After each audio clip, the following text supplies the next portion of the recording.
Dum, dum.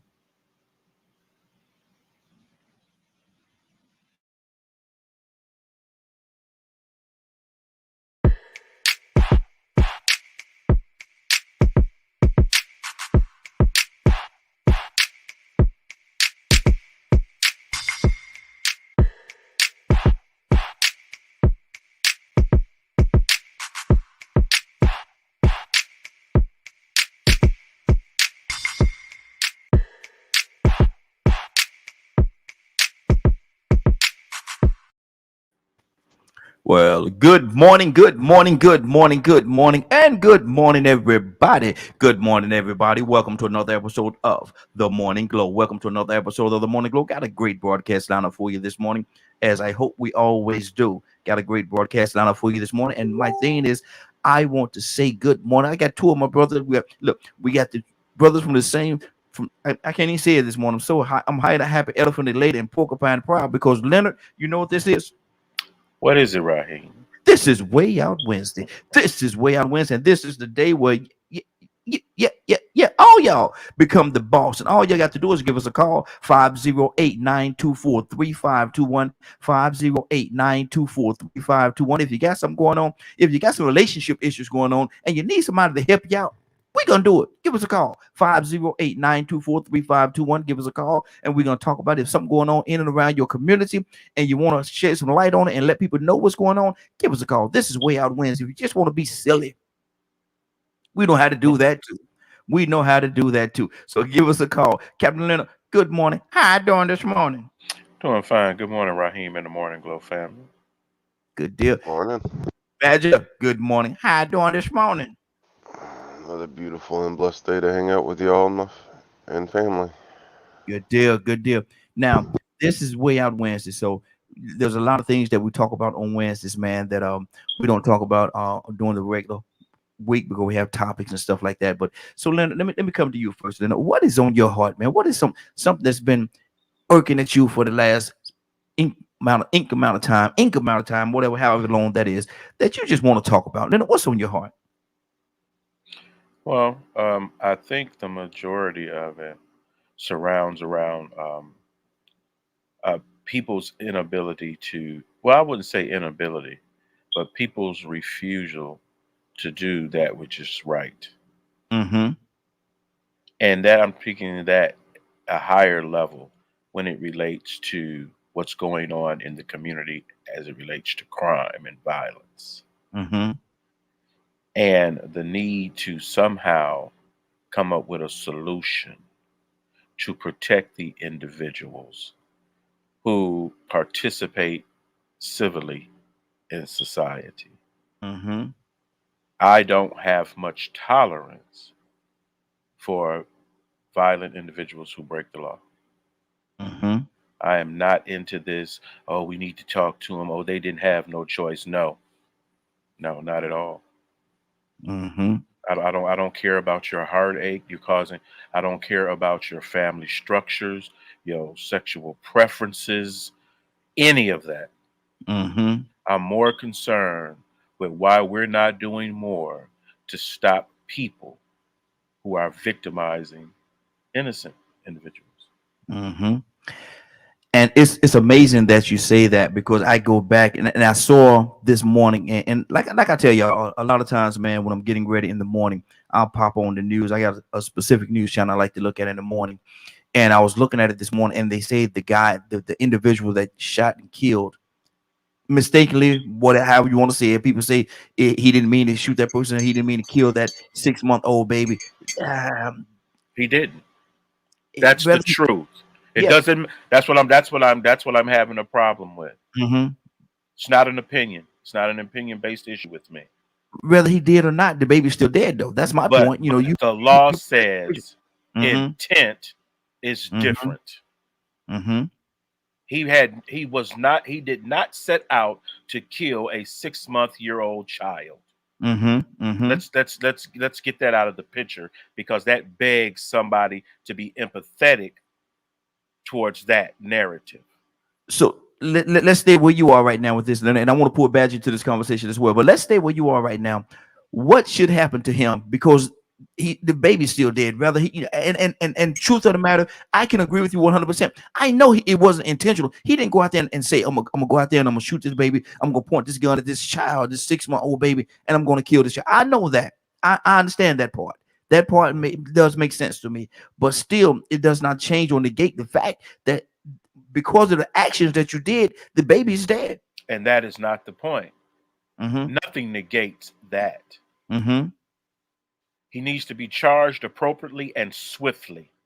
Yeah, exactly. That's my point. That's the only point I'm trying to make. That's it. Absolutely. See, that's what the I think the biggest issue I have with when I'm researching and dealing with violence and aggression and things of that nature. Jail and things of that nature were created as a deterrent Mm-hmm.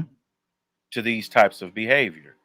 Mm-hmm. Obviously, it is not working. Mm-hmm. So something about incarceration is not working because it is not properly deterring people from committing certain crime. So Mm-hmm. it's not deterring certain people from committing certain crimes. So therefore, it needs to be reformed. Now, people have been against reformation Mm-hmm. because they're somehow tied to the people committing crime. Mm-hmm. And this bleeding heart for these people is becoming ridiculous. Okay. I don't. Leonard, I don't know, and like I said, I got to pull a badge into this conversation as well. But I don't know if I 100% agree with that. And the reason why I say that is this: I don't think when something like that happened, sometimes people react. I'm not gonna say act, but sometimes they react to a situation, and jail and the repercussions behind what they're going to do is the last thought on their minds. And Well, you're they not going to change that. yeah, exactly. That's my point. And so it's not necessarily the jail system is not doing its job or whatever. I think that a person acts, sometimes they just react. And when they react, this is some of the things that they do and some of the terrible things that they do. Well, And we've then, seen changes mm-hmm, as it relates to the 94 crime bill. mm-hmm, For the very simple fact you heard more people because I know dope dealers. I know people mm-hmm. in the street. Yeah, absolutely. You a lot of this behavior decreased because when you people found out that that time they were giving out time like it was a party, Mm-hmm, they curbed their behavior. mm-hmm, When they knew 3 strikes you were out completely, people changed their behavior. That was as it dealt with drugs or what have you. Now, had you been consistent, you probably wouldn't have as many problems as you have, and you would be further advanced in fighting this type of behavior. mm-hmm, You must You wouldn't just punish people for this mm-hmm. behavior. Yeah. This notion that you finna sit here and give killers all this free reign and all this thing, and they can change and they can do well, let them change. Mm-hmm, However, 3 strikes out was just that, giving you an opportunity to change your behavior 3 times. mm-hmm. Then they say they're giving out time like Ain't nothing but But against see, the when you knew you was catching 20, mm-hmm. a lot of people stopped doing what they were doing. Yeah. Mm-hmm. That's just truth. A Mm-hmm. lot of guys that was talking about, I can't work no regular job. I bet you work a regular job now. After you don't did 10. Mm-hmm. I bet you will go up to Wendy's now and get a job now. Man, I saw this one guy. And I laughed, but it's not funny. It's real serious. He was talking about he was saying how it was on TikTok, and he was saying how he just got out. He did 10 years, and he was on his way to work. And he was riding his bicycle. He was riding his bicycle to work because his license was messed up. He got so many suspensions up on his license. His That's license right. messed. Well, I'm not going to go out there and try to drive knowing I can't drive, knowing my license is messed up. He said, I just did 10. I'm not giving this man an opportunity Thank you. to lock me back up again. So I'm riding the bike. And he said he stopped by the store on his way to go to work.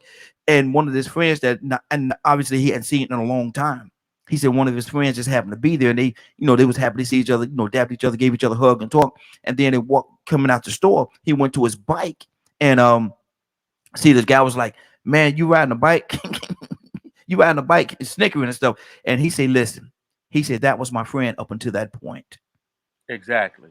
And He see, said he this was. is what it's about, man. Mm-hmm, It's to actually change. I know so many reformed guys mm-hmm, who have had their they did their time and paid their dues. And man, they awesome individuals. mm-hmm.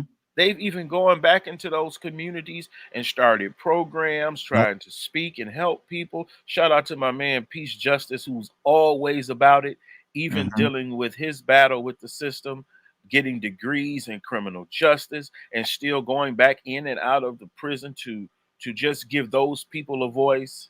mm-hmm, People mm-hmm. who have an intent on change do that. They do that. Yeah. They pay their debt to society and they come back and they do great things. Something great Mm-hmm, to me is getting a job, taking care of your family, being a mm-hmm, decent person, being a part of positive things in the community. mm-hmm, That's mm-hmm. reform.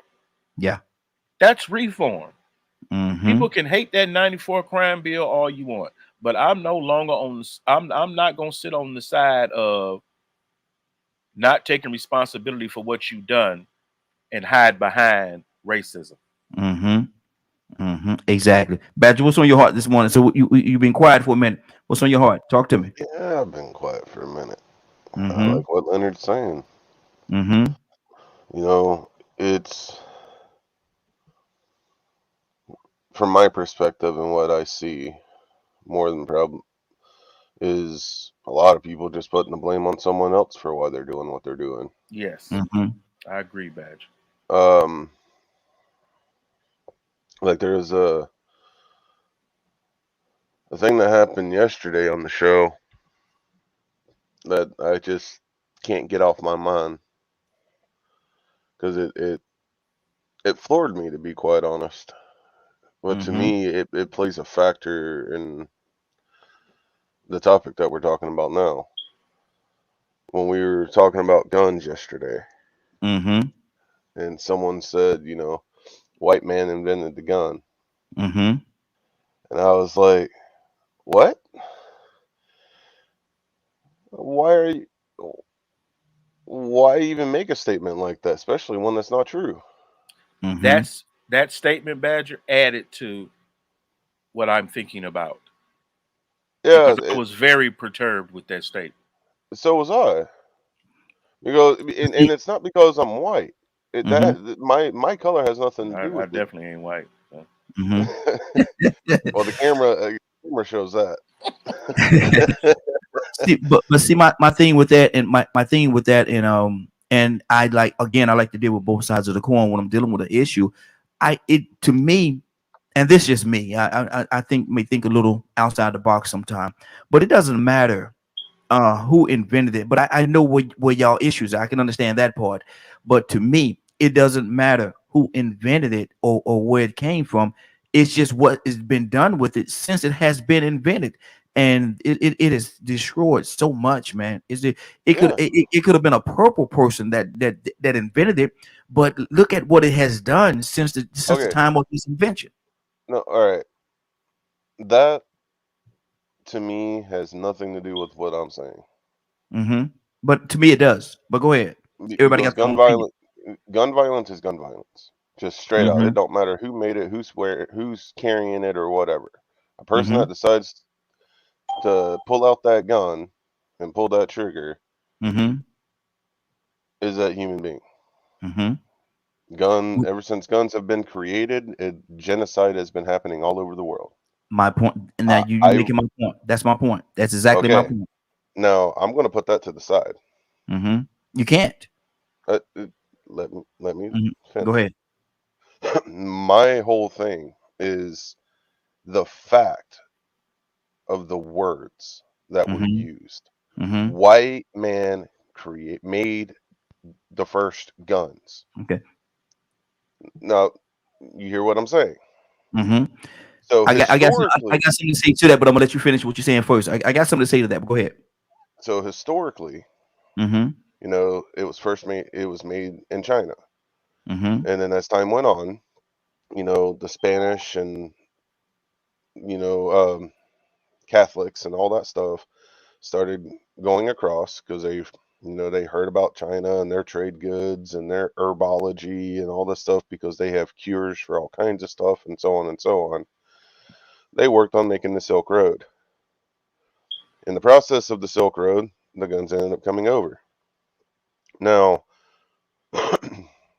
to me, the fact of a person making that statement tells me they're holding on to hatred and judgment. So they're making what's the word for that, Leonard? Well, I would more so it's a common narrative, Okay. and the narrative basically is one that somehow evil and sin were not an issue until colonization. Yeah, I can agree with that. Is it like that's what something you've talked about is like my Irish and Scottish ancestors, they were tribal people.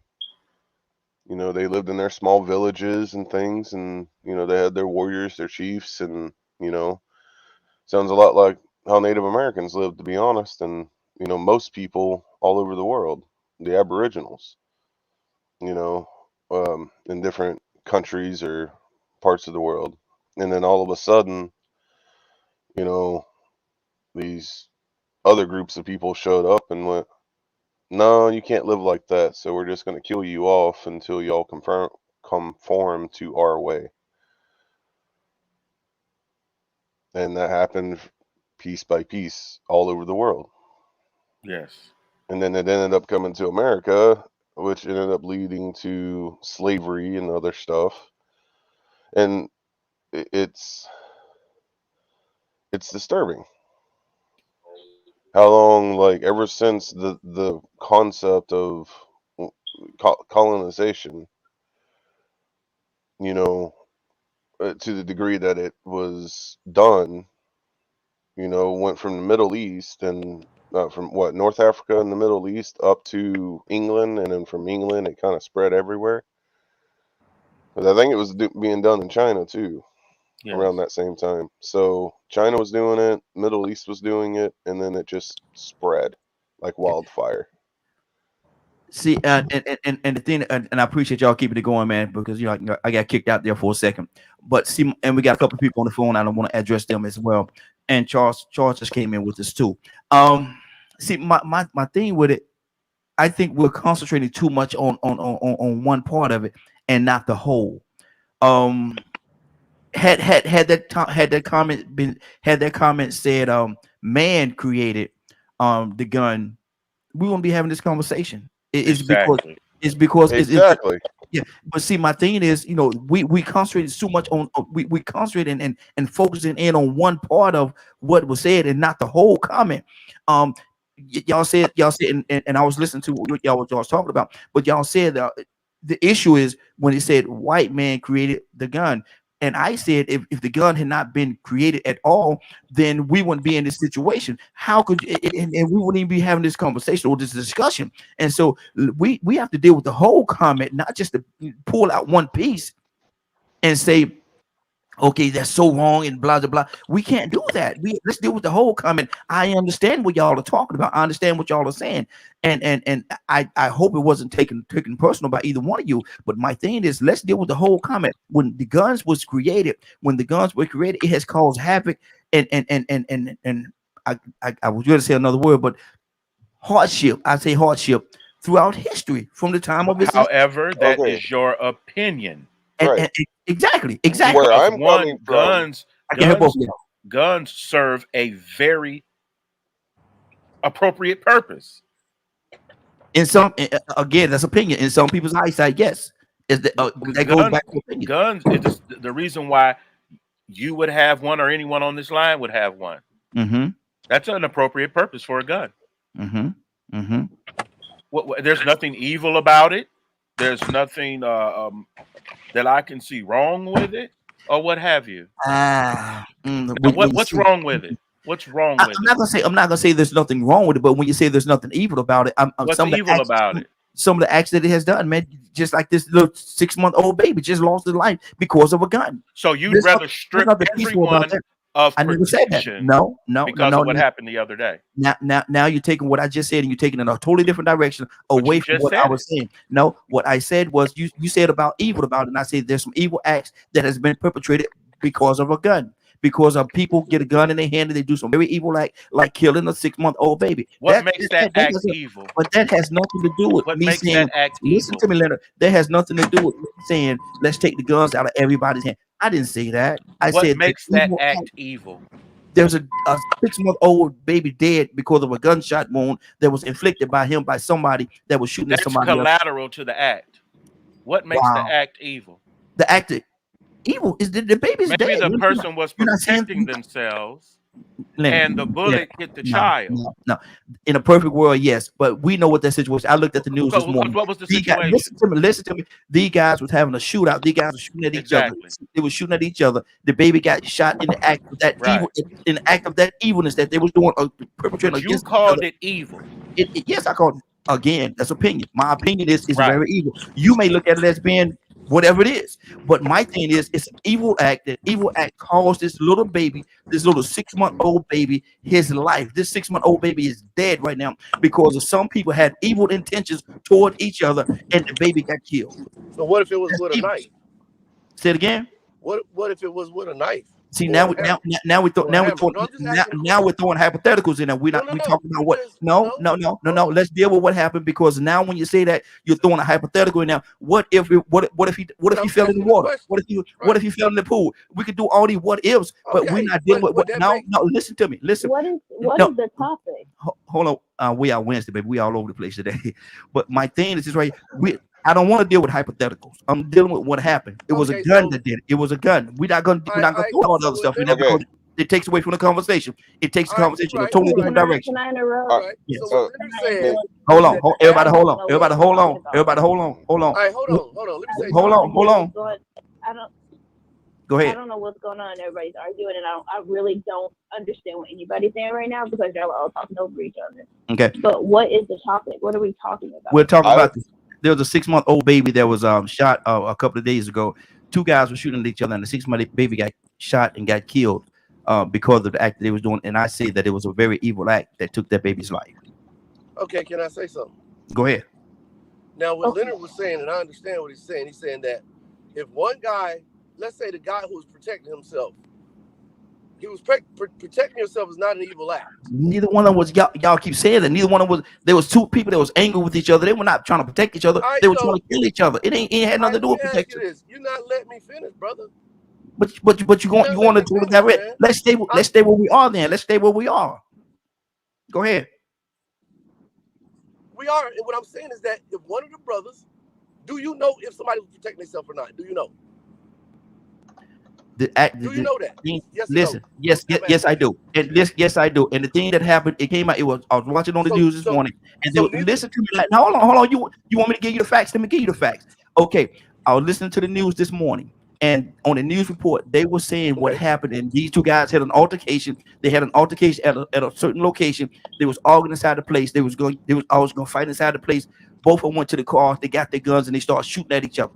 It's not a thing of I'm trying to protect myself from you. You trying to protect you. No, they're trying to kill each other because they're angry and they're upset. Well, let me ask you this then. Whenever, like, let's say in a court of law, if one guy shoots first, the other guy's protecting himself, correct? Am I right or wrong?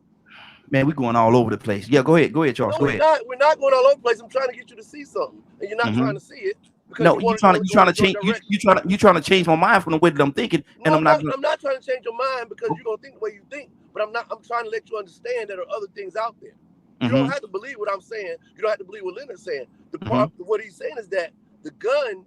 What he's saying about the gun, all right, is that the gun didn't. Number one, the gun was probably there to protect themselves. We don't know if the guns were legal or illegal. We don't know those things because the news don't know it and the news didn't totally tell off base what we're talking about. Go ahead, though. Go ahead. So you don't know if, You number gotta one, stop guns were interrupting me legal. because I can't. I'm trying to hear all points of view. Mm-hmm. All right. Go ahead, Charles. All right. If the guns were legal and these guys got into an altercation and one guy said, I'm going to go get my gun, the other guy said, well, shit, excuse my language. Well, well darn, I'm not going to be sitting out here unprotected. We don't know. You don't know. You don't know. You only know what the news tell you. And 9 times out of 10, the news ain't telling you right. They're not telling you the whole story. They're not telling you right. And I know this for a fact because things that happened in my life that I tried to correct the news about, and they said, well, that's what we were told. So you don't know if it wasn't for protection. We do know that the end result of whatever happened, a baby got killed. But you said the evil act, and that's what Leonard's trying to say. The act of what happened was evil when we don't know that. Only thing we know is that the baby got shot and killed, which for all of us, we feel for babies.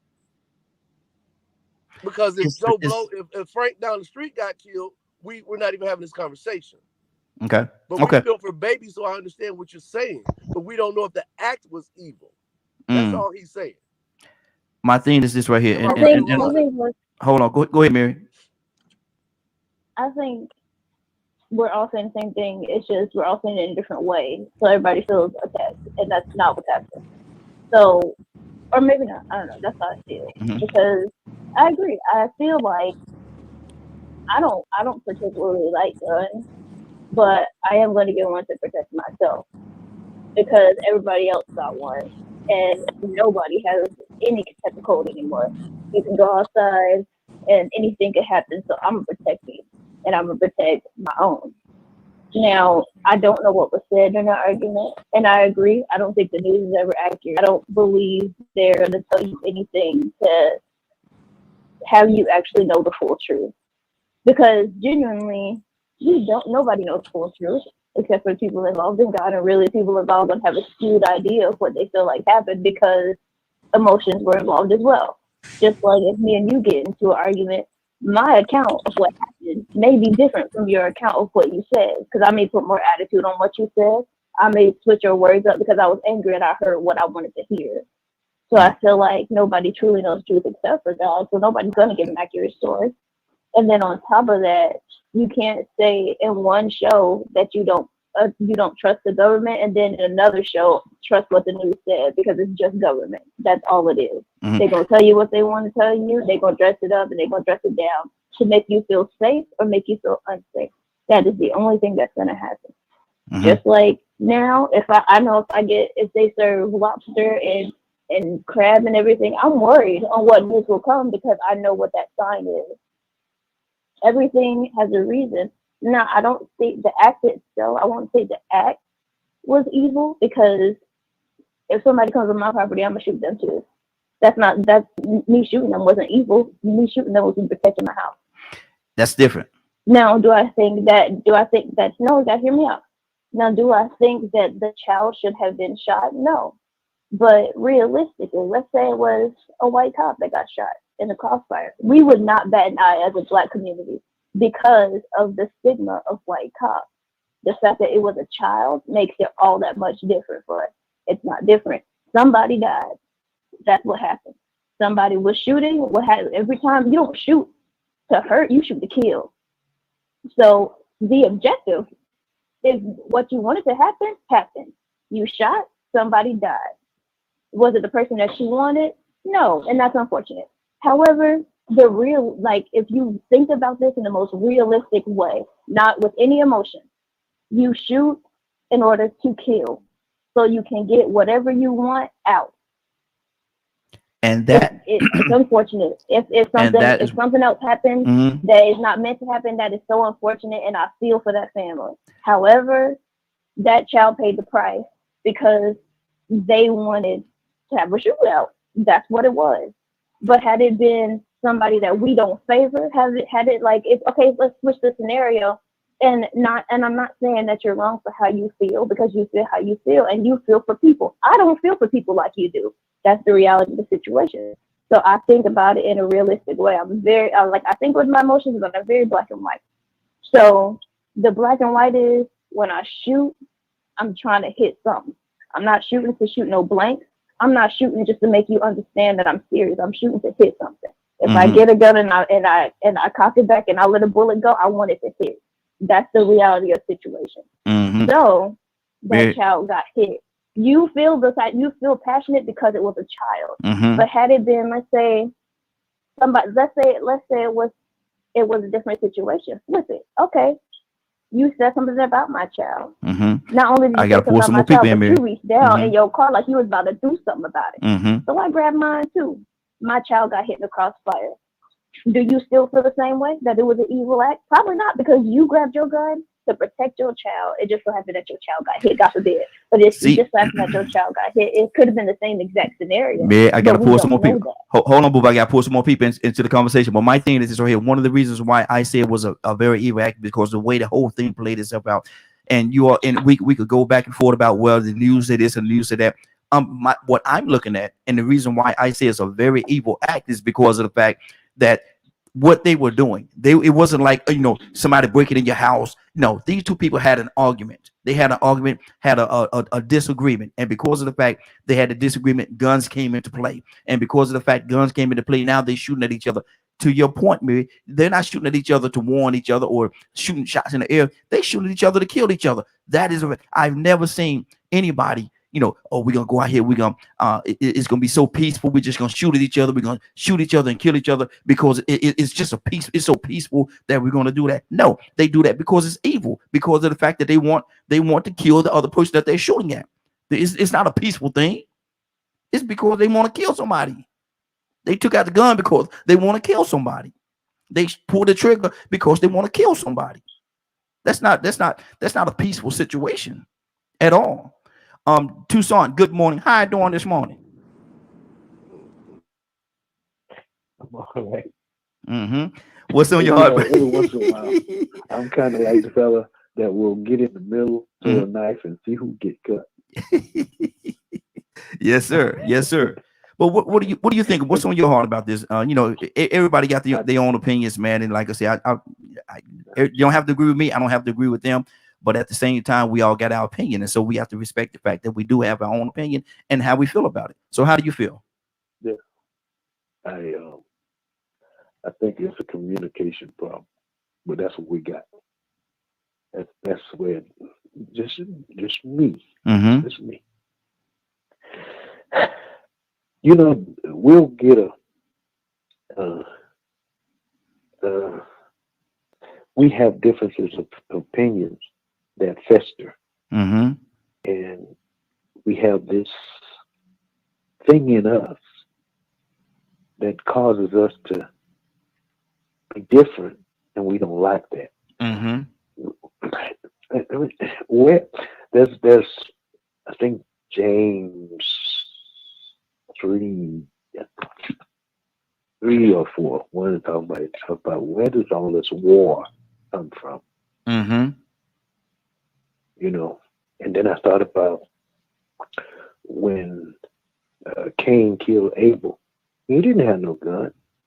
He had a jealousy, an envy, or something that grew and festered, that caused him to get beside himself and stop looking at what was his problem. He was looking at the other person, and it made him mad.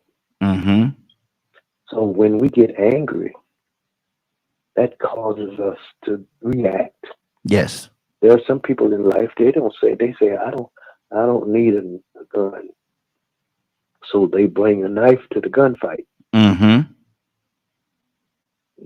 Some people say don't never bring a knife to a gunfight. That don't make no sense. But I understand what everybody is saying, because if it was in some people's lives, if just an innocent bystander would be and don't y'all get mad with me, a Klan member, they say good, one less. In some people's lives, they say, Well, the gang member got shot. Well, good. One less that we got to worry about. Mm-hmm. So the thing about that is that they have a dislike for that type of thing. And they can make a judgment call, and then we go on with life. Mm-hmm. So I don't know who invented the guns because I hadn't done this research. I heard Badger say. But the thought about it is, why? Mm-hmm. Why did he feel the need to have that type of destruction go on in the first place? Mm-hmm. Why? I know we may say protection, but why do I need a protection against somebody or from somebody that looks like me? Why is that happening? Why do we need to cut and stab and shoot each other? I guess that's, to me, that would be my biggest question. Mm-hmm. Mm-hmm. Wow, that's good. That's good. Cassandra, good morning. How you doing this morning? Good morning. Cassandra, we're talking about guns. And have you been listening this morning? No. Okay. We're talking about guns, and we started off talking about in the beginning. There was a comment made yesterday, and the comment was, "White man invented the gun," and the acts of the gun is done, and different things of that sort. And we talked about that a little bit. Now we're talking about the little child that was killed, 6-month old that was killed yesterday. And I was saying there was an evil act. Not everybody agreed that it was an evil act that took this child's life, but on the news this morning they was talking about how the two guys had an altercation inside a place that they were at, arguing inside the place, went out, got their guns, and they started shooting at each other. And in the act of that, it killed the little 6-month-old baby. Baby was in the car with the mother, and got hit. Cassandra, what is your take on that? Do you think there was? I mean, how was it not an evil act? The very idea the two human beings got into whatever beef and decide to go get guns and start shooting at each other is evil within itself. Yeah. So the fact that a child was killed in the process of them trying to kill each other is all evil. Mm-hmm. It's evil. What else could it be but evil? Mm-hmm. There is no other way to explain it. When we are trying to kill each other, it is evil. What good is in that? Mm-hmm. Mm-hmm. Find me. Just somebody give me a good in that. If we're trying to kill each other, I don't care what's going on. Unless you are in my house or you understand what I'm saying? Yeah. That's my point. It's trying to take my life. Mm-hmm. That's something totally different. But if you guys having an argument on the street and you gonna go to your cars and start shooting at each other and kill innocent people, that's evil. Mm-hmm. That was my point. But what nobody really agreeing that it was saying it's not an evil act because and they started talking about stuff about what if it was a knife and all kind of other stuff. That's not what we're talking about. I wanted to deal with what we're dealing with, what's on the table. Let's not add anything else to the table because now you're complicating it. Let's keep it at its simplest form. Let's deal with what we're talking about. The guns killed the baby because there was an evil act that was being carried out at that particular time. Leonard, what's on your heart? Well, there's no reason for me to even speak on it because I disagree with the premise and everything. It is just illogical for me to believe what you just said. So I have no discussion for it. Mm-hmm. I'm trying to help me understand why you say it's illogical to say that it was. Is it part that I said was an evil act, or what's the illogical part? That's one part of it. Mm-hmm. But the notion, even the very notion that someone else does not have a justifiable reason for killing another person, is too far fetched for me. I don't understand. Like I say, you all may be angels, but I'm not an angel. I'm not an angel, and I know I won't hesitate to kill you. Okay, that's fine. But my thing is just right here. You're not gonna go out there. Even with what you just said, you ain't gonna go out there and just get into an argument with somebody just because of the fact that you can have an argument with somebody. Go out there, get your gun, and now y'all shooting at each other. There have to be something. Somebody got to do something to push you to a certain point. And you have to stop. you have to stop addressing it as if we know the argument. I Because we do. don't. I know. I know. Y'all are addressing this as y'all are addressing this as we know we don't know. And you don't know. Because realistically for me, somebody talk about my kids, somebody come and step to me about my kids, I will kill you. On sight, I will kill you if I have the means. I will shoot That's you beautiful. where you stand, and I will watch your last breath. That's because beautiful, but that's not what we're talking about. What you won't do is come from me and my children. That's not what we're talking about. That's totally so everybody different. has, but you don't know. You don't. Dad, I'm telling you, you don't know what you're talking about. I'm telling you in the most respectful way I can tell you. You don't know. But we my weren't thing, there. We only know what the it doesn't matter. It doesn't. It doesn't matter whether I was there or not. What does matter is the fact, and what I'm looking at is the fact that this little baby, this little 6-month-old baby, is dead now. And go explain to that little baby that it was an accident, baby. You know, two grown people had an argument. Two grown people. Explain to that baby. You can't. Why can't you do it? Because the baby is dead. Because of the act that was perpetrated at that time, the baby is dead. We don't know the circumstances that led up to that. But you keep saying that, but we do. You're saying this. You're saying no. Listen, you're saying based off what you know of the situation, correct? That you feel like because if you just saying it's in general evil to kill, then don't defend yourself ever. You just don't fight. Don't cut nobody. Don't say no sharp words because every sin is no different than the next. So if you tell a white lie today, that baby is dead, and you told a white lie, who does I think is worse? Neither one of y'all. So you can't really say really say that, oh, this is such an evil thing, because you're judging them right now. You're judging that act, which is not your job. So you are sinning just like the person that killed that baby. So what makes you better? What makes you greater? What makes your act different? What makes your act? What makes your act less evil? It does not.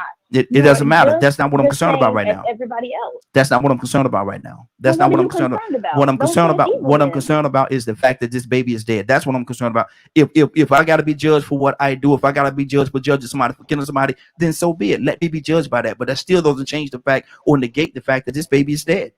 Okay. I think we all agree that the baby's dead. Well, okay, hold on, Mary. Somebody else got to talk to. Hold on. I think we all agree that the baby's dead. So, question. Would you be this hateful toward your daughter if she did what she told you and accidentally ended up shooting a kid that was walking by? Again, like I said earlier in the beginning of this conversation, I want to deal with what's on the table. Y'all throwing all these hypotheticals. What if? No, I don't have to answer. Mary, hold on, Mary, hold on. My thing is this right here. No, I don't have to answer. And the reason why I don't have to answer because it's not what we're talking about. This is something totally that y'all throwing all the hypotheticals in there to try to make a point and not dealing with the conversation. We're talking about the difference actually between murder and capital murder. Exactly. Okay. That's a difference. That's a big difference. The circumstances always change when you know the person, when you feel for the person, when you understand the motive behind it. You think the way you think because you don't know them. You don't know the conversation. You don't know the argument, and you say that it does not matter, but it does because if I go and do the same exact, God forbid, but if I go and do the same exact thing, I promise you, the way that your heart feels right now will change because it's me, because you love me, and because you're gonna want to protect me through whatever. It will change automatically. The difference between how we think and how you and Miss Cassandra think is the fact that y'all are thinking. And the fact of just that act, that makes you are no greater because you are judging them for it. If you say something is evil, you are judging it, and you cannot say that your sin is different than theirs, and we can't speak on somebody else's sin without speaking on our own. Watch this. Okay, you say that we're judging. You say that we're judging because of the way that we're looking things. But now, hold on. Let's turn this thing. I like to deal with both sides of the coin. You all are judging the way that we feel. So what make y'all right? No. Yes. Hold on. Y'all. No. Hold on for a minute, Mary. Okay, hold on for a minute. Yes. Y'all are judging the way that we feel. Y'all are saying that we're wrong in the way that we feel. We shouldn't feel this way because of this. Yes, you just did. Every single one. Hold on, y'all. I see you. You feel the way that you feel. The only reason that we're giving you these hypotheticals is because every time we try to tell you our point of view, you then tell us that we're trying to change a way of thinking. We are not. Is this supposed to be a safe place that we can all communicate our feelings, and we need to do that effectively. And we're trying to do that effectively, but every time that we try to say our piece, You interrupt. Not So only my do you thing do is right that, here. but now you're telling us that you This see. this conversation would end all of a sudden at the very just like that if I just agree with y'all. But I'm not gonna do that. That's not everybody. No, Mary, hold on. Now we got a lot of people on this phone. I got to bring everybody in here. I appreciate the fact that you're talking because you're talking now more than you really talk, and so I'm agreeing and I'm loving that. But at the same time, we got to be fair for everybody. My thing is this: just like y'all saying that me and Cassandra are judging this situation, y'all judging us too. Y'all are judging us too. Charles, you had your hand up. Yeah. Are you? I understand about We got the some baby background getting noise coming killed. from somebody. Mute your line. Got some backgrounds coming from somebody. Mute your line, everybody. Go ahead, Charles. Right. I understand the baby got killed. Are you for or against guns? My question to you. Yeah. It's just a question. Neither. I'm not for nor against. I'm not against the people's right to have guns and stuff like that. I'm not. Okay. I'm not against it. Neither way, Okay. pretty All much. right. To And answer then your question. one more thing. Mm-hmm. And I mean, I'm gonna backtrack because I didn't hear the conversation from yesterday. I hope at the end of the conversation you did understand that white men did not invent the gun, but that's Mm-hmm. another thing right there. Mm-hmm. The gun was invented by Chinese, but anyway, they might have made it different and better or worse. But anyway, Mm-hmm. I used to own a gun. I can't own a gun now because I have a felon. Mm-hmm. But it was a gun that made me have a felony. At the same time, the gun protected my life Mm-hmm. because without that gun, I would probably be dead. So you know how Ice Cube said, I'd rather be judged by 12 than carried by 6. So it was Mm-hmm. the gun that saved me. And the evil act that you people would call an evil act is it me shooting back or me getting shot? Which one was evil? So in the case that we're talking about this child getting shot, uh, which was a terrible thing that the baby died, but I think her name Mary said before, we don't know what brought the conversation. We don't know what made the gun play happen. We just know gunplay happened. Nobody knows until the court go to court and find out why did this gunplay happen and who shot this baby. You understand? Because if you go get your gun, I'm not gonna stand there. If I'm allowed to have a gun, I'm not going. If you say I'm going to get my gun, I'm not going to sit there and say, okay, go get your gun. I'm Mm-hmm. going to have to go get mine too. And then to you or to anyone else, it might seem like just two people got their gun to have a shootout. No, it was caused by something. And I think that you're not seeing that part right there. It was caused by something. What, That's the what part I Miss said earlier. Cassandra said, I hold said on. I said that earlier. I said that earlier. Go ahead. What Miss Cassandra said is that it was an evil act unless somebody's coming to their house or protecting themselves. The thing about it is that we don't know if somebody was protecting themselves. We don't know that. No one knows that because it hasn't been said on the news It that has. It somebody was has. protecting themselves. It has. It has. It said that the two people had an argument. They had some people that bystanders or whatever you will call them that said about situations that happened. They got into an argument inside of a place, inside of a business. It wasn't neither one of their homes. It was a business, and they got into an argument, a heated discussion, and because of that heated discussion, it carried over into the parking lot. And in the parking lot, both of them got their guns and they started shooting. Right. Um, But it doesn't say what the discussion was about. It just says a heated discussion. You see how vague that is, bro? That's mm, very vague. That's very vague. Two people got into a heated discussion.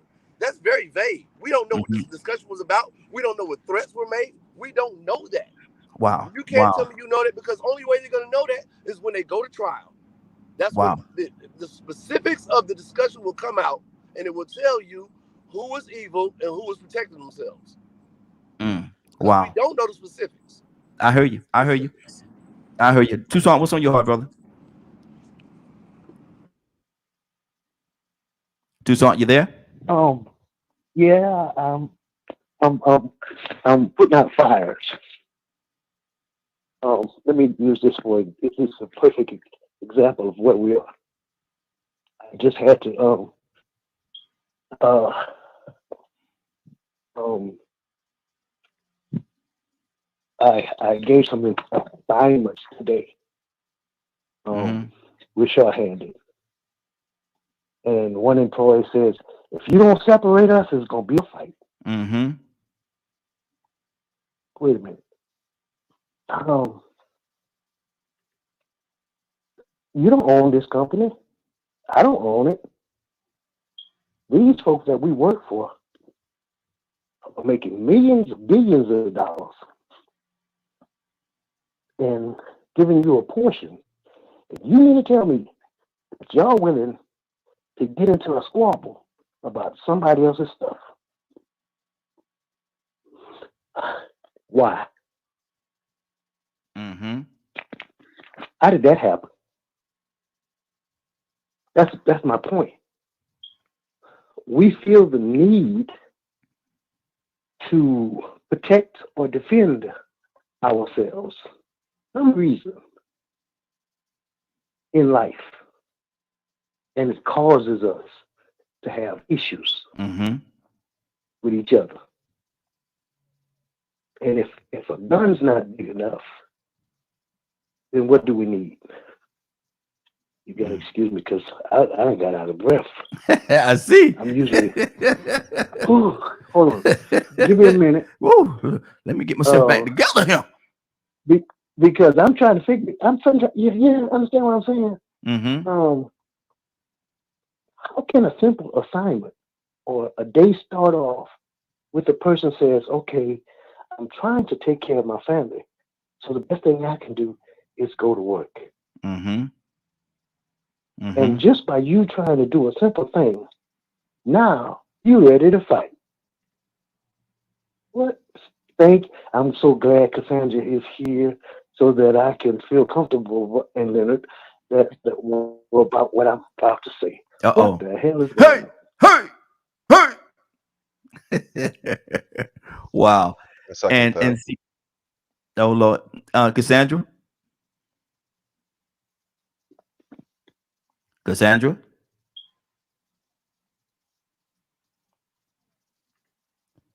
Cassandra, you there? Calling on Cassandra. Badger, what's on your heart, brother? A whole lot. Mm-hmm. One of the things I was sitting here thinking is about me bringing up the topic in the beginning, and just sitting here listening to it be taken in a completely out of context meaning of what I originally brought up the topic. Mm-hmm.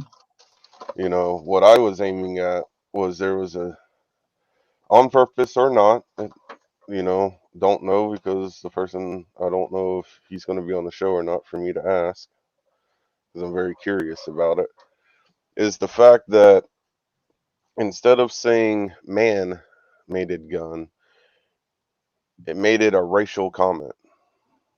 Mm-hmm. And to me, a lot of what is it, y'all hear me talk about it off and on all the time about illusions and misdirections.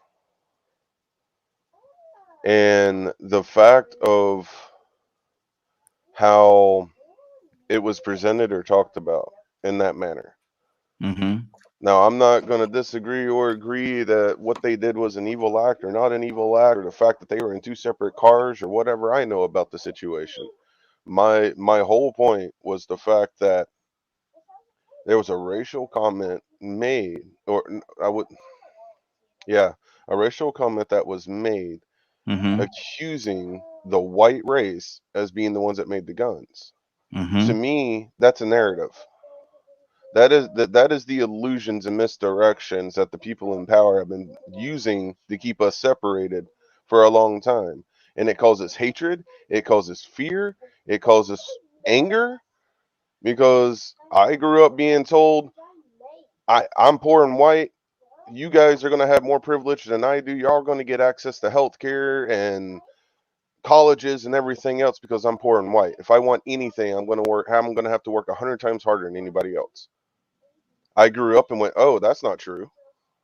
However, within the last 5 years, I get told by state representatives in a Medicaid office that because me and my wife ain't black, my disability check is too much money for my wife to get health insurance. So my issue had nothing to do with the guns. It was the fact of a narrative of all the listeners being told that guns were made by white people when Mm-hmm. it is not a true factual statement. But It see, is and a my thing is, narrative. Okay, and my thing was, and I asked the question at the beginning of the comment, what happened if it had been said that man created the gun? I mean, you ought to take, and I said this at the beginning earlier in the broadcast as well. You ought to taking that one word white, and y'all are taking it to a whole different, and not listening to the whole narrative about what was being said. No. Hold on, The narrative about guns being wrong, bad, and evil. We have discussed it and talked about it. What I am talking about and pointing at has nothing to do with guns. You have what you saying is exactly what I just said. Is the word that when they said when the comment was said about white, that's the part that you have an issue with, and that's exactly what I just said. But you said no. You said that you have an issue with the fact that the narrative will put out there that white man created the gun, and you said that it was a racial comment. It is not a factual statement. Badger, listen to me. Badger, listen to me. My thing is right here. Are you or are you not saying that that's what you had an issue with? How do you word that, Leonard? Because I'm biting my tongue. Yes, that's what I had an issue with, and I had an issue with it because it was a lie. That's why I had an issue with it. Because I have an issue with lies. That's what I have an issue with. Okay, and so my thing is that's what I'm trying to get y'all to understand. That's what I'm trying to get y'all to is let's deal with the whole. I understand your issue with that. I'm not saying that you're wrong with that, but I'm saying that you ought to taking that one word out of the whole narrative. You want to know why? Why? Because that one problem is why we have the issues in America that we have. So this separation and hatred. Because of somebody said white man created the gun. That's the whole root of everything. Every problem that we have. Some of this. Let me get some of this. Let me get some of this since I'm the one made the statement. Go ahead. First off, let's look at how immature it sounds for y'all to even still be talking about it. Then I come right back and said, "Excuse me, I meant the Chinese made it, and the white man discovered it and took it around the world." So I corrected the misinformation. But the point of it was the gun and the violence. But you see how people take what they want out of it? That's a normal argument when people like to debate or they just like to be at odds or they like to just stand on their ground. They ignore the big issue. They ignore the correction.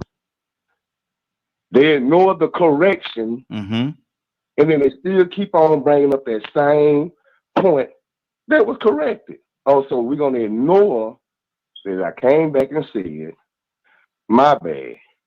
I meant the Chinese created it. Then the white man went around the world and they used it and abused it. Is that a lie? All right. Is it a lie that the white man was over in Japan and China running the show, shipping heroin around the world? Is it a lie that he went to Afghanistan and just did the same thing? Is it a lie he just went to Vietnam and did the same thing? So that's what he did back then. He ran around the world and he colonized. You can't put that on no other race. You mad about that? Hell yeah, I'm mad about it. We have to. What you have to do is sometimes you have to accept that people do make mistakes. White people ain't perfect. Black people ain't perfect. I come on here and a few black people of misbehavior, bad action, being out of order. But see, that's what what happens when people get in their emotions. They only want to argue about what they want to argue about. And then when it's corrected, they still want to go and argue about the point that was not even a point. Okay, so Rico. That's what's wrong with everything is the fact that people don't know how to stay on topic. And then when they hear what they want to hear, that's what they think about. They only worry about what they want to worry about. They can make every conversation about them. Just to let you know, I was going to bring up the fact that you corrected it. So why is it a topic? Because the host makes it a topic. Because what now? Because that's what Raheem wants to talk about. That's so why if we're Raheem talking brought it up, okay, my mistake. If Raheem brought it up, no. But the point still remains that it was correct. But I didn't bring it up. So yeah, it was a lie that was corrected. Mention that. Did you mention that? No. I didn't get a chance to get to that part. We've been on this thing for that should have been brought up too, and then the problem would be over. Yeah, but we've been talking about this thing for well over an hour now, so you know that could have been brought up. But my thing was this right here. I did not bring this topic up. This is not nothing that I brought to the table. This is something that Badger said he had an issue with the white I barber. heard him say this a second ago, and then I just heard the defender come in right and say you want to bring it up. I heard it, but I ain't gonna address everything because everything don't deserve to be addressed. I heard somebody say they brought it up because they had a problem with it. I heard this is way out Wednesday, right? And like I said, yes, sir. It should have been over. Okay. Once the problem was solved, you're gonna still make an issue about the problem that was solved. And see, my thing is right here, and I hope everybody that's listening, that's watching, see what is happening and how this thing can how something could get all off track, and one word could change the narrative of a whole lot of people's opinion, viewpoints, and how they feel about a certain thing. And this is happening on the Morning Glow. We family, man. We love each other. We family here. We really do love each other, genuinely. But conversations happen, and if you're not careful, if you're not careful in the midst of what's going on or how things happen, stuff like this could go on. And you can have family members that love each other like we do, and we can have a dispute, whether it's an argument or blah blah blah. I ain't gonna say all that, but at the same time, we can have a disagreements in the way that we bring things forward. We can absolutely have a disagreement. That's just that's life. But at the same time, well, that can happen when you have agendas and you don't have an open mind, or you don't want to just listen to the whole thing. You just want to hear what you want to hear. So that you can have those disagreements. Y'all disagree with me all the time. When somebody makes a mistake and then they correct it, you don't stay on the mistake. And out of love, we all have to move on and be big enough to say that sometimes you have to disagree. Sometimes you have to agree to disagree and move on. Charles, you wanted to say something? I said, y'all disagree with me all the time anyway, so hey. Oh, yeah, we do. Yes, Lord. Yes, Lord. Yes, Lord. But that's all right. Y'all gonna catch up one day. They say, look at how we gonna catch up. Always the last ones to learn. Watch this. Hey, Charles, how we gonna?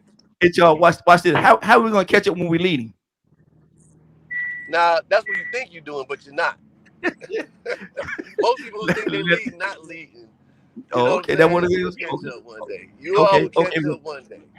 Well, when you say some people when they think they lead, they're not leading. Charles, you talking about yourself, brother. You talking about yourself, babe. I ain't saying anyway. I said y'all will catch up with me. I said I know more. Okay. That's all it is. I said I'm leading you all. I just know more. Sometimes you just let people think what they want to think. Whether you agree. Exactly. See how that works? Hey, Cassandra, you back with us? Yes, I am. Okay, what's on your heart, sis? Yeah, I come on. Cassandra, hey, Tucson, I ain't never seen Cassandra at a loss for words. What is really going on? Oh, Lord. Yeah. I we're talking about because I'm trying not to cuss. I'm under medication. I'm really trying not to cuss because I might say some real way out stuff right about now. But I just want to go back to the fact, because this is what the conversation I thought was about a 6-month-old freaking baby. Baby. Somebody's baby that was killed because two grown ass Negroes, I don't care, decided that they wanted to shoot each other, which they could have freaking walked over somewhere, kept pointing their guns, and just kept shooting at each other till both of them dropped dead. That would have been fine with me. My whole narrative is a 6-month-old baby that had nothing to do with what was going on between two grown-ass men is dead. And mothers and grandmothers and siblings and family members are grieving a baby. We can get past a gun, and we don't know why I don't care why they were shooting at each other. I don't care if they said your mama black, she stink, she funky. I don't care what the conversation was. I don't care if he said your children ugly. I will kill somebody because of words that came out of their mouth. Man, listen. We too adult for this. I'm gonna leave that right there. We're too adult for this conversation. A 6-month-old baby dead, and we talking about somebody having a gun. That they arguing with each other about whatever. But a baby is gone. Man, come on, grow up, people. Tucson, you wanted to say something? Yeah, I know. Tucson loving this here. Tucson. Oh yeah, I told you I'm the kind of guy that I see you fighting. I'll bust it. I'm gonna throw a knife in the middle and see who get cut. The quickest one to the knife. I guess he's gonna be the one that be able to tell a story. So somebody got to be able to tell a story.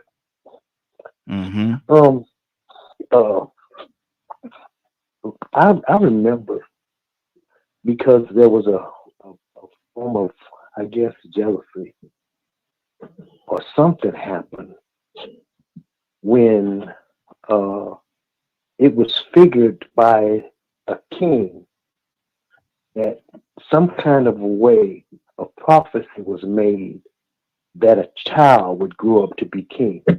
And because he had that fear, he took children 2 and under and tried to make sure that baby was killed. It didn't happen. It didn't work. But look at all the innocent children that died because of what was in him. And that's my only point. I mean, if we're not careful, and I kind of like it myself, I like the way that we fall. As a matter of fact, I pick fights at home so that we can make it up. Lord Jesus. Lord. That we don't know. I don't know how sometimes we don't know how to fix it. We don't know how to fix it. We know how to get into squabbles and disagreements and arguments and this and that, but we don't know how to solve issues because we stick with our guns.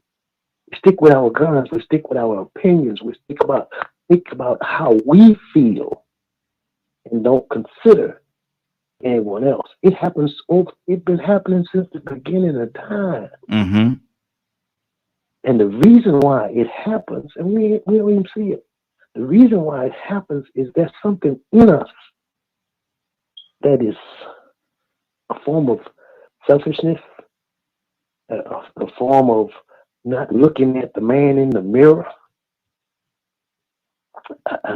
I can go on and on, but I keep thinking about the conversation that, and y'all excuse me, the ones that don't care for this type of conversation, God and Cain had. When Cain got mad with Abel because God didn't accept his sacrifice. And God told him, he says, if you do well, you'll be accepted. But if not, sin lies at the door. This dude got really upset. And he told his brother, he said, let's go out in the field. Simple act. But he was so mad at God, he took it out on his brother and killed him. Yeah. God gave him another chance to repent of it. He said, hey, Cain, where your brother? You know what he said? Am I my brother's keeper? Am I? Yeah. Ain't that something? We selfish. Wow. That's our biggest problem. Wow. Mary, what's on your heart? Mary? I'm just ready to move on. We keep saying we're gonna move on, and we steady talking about same situations. I mean, we're not gonna agree. It's fine. Like, I feel like there's nothing more to say. If staying on this is gonna be talking in circles. Nothing more to say. Okay. I mean, it's unfortunate, but I feel how I feel. So. Okay. Rico? And I agree. The man is here. I said it. Now I'm going to end it because it shouldn't have went that far. Cassandra knocked it out the park. And I pretty much said the same thing yesterday when this started. I made a mistake. I meant the Chinese did this. It was brought up because I said that we were out of order.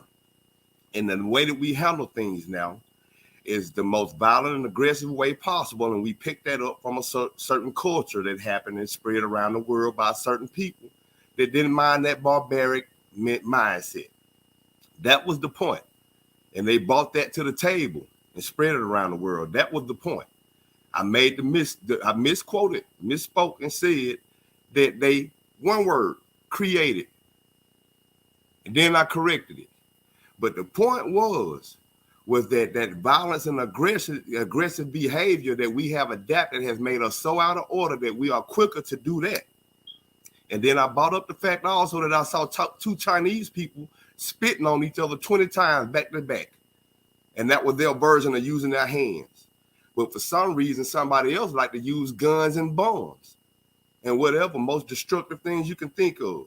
And it has been historically a certain people that does this, control this, and don't mind dropping these bombs and using some of the most other extreme tactics created to foreigners in prison camps, Guantanamo Bay.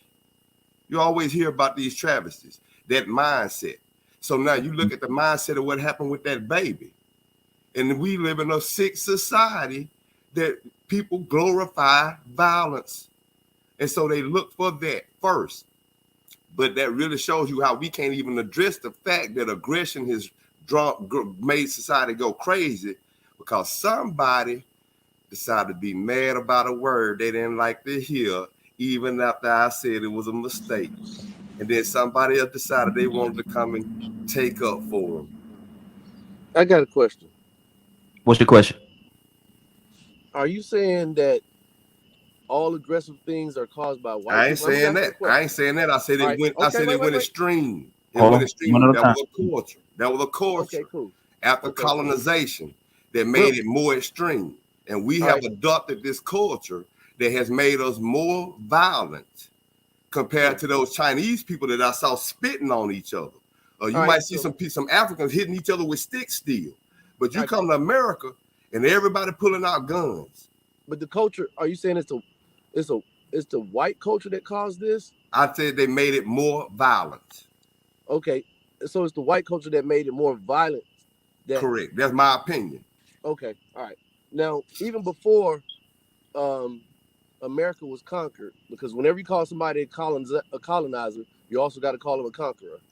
Correct. Because colonizers conquer.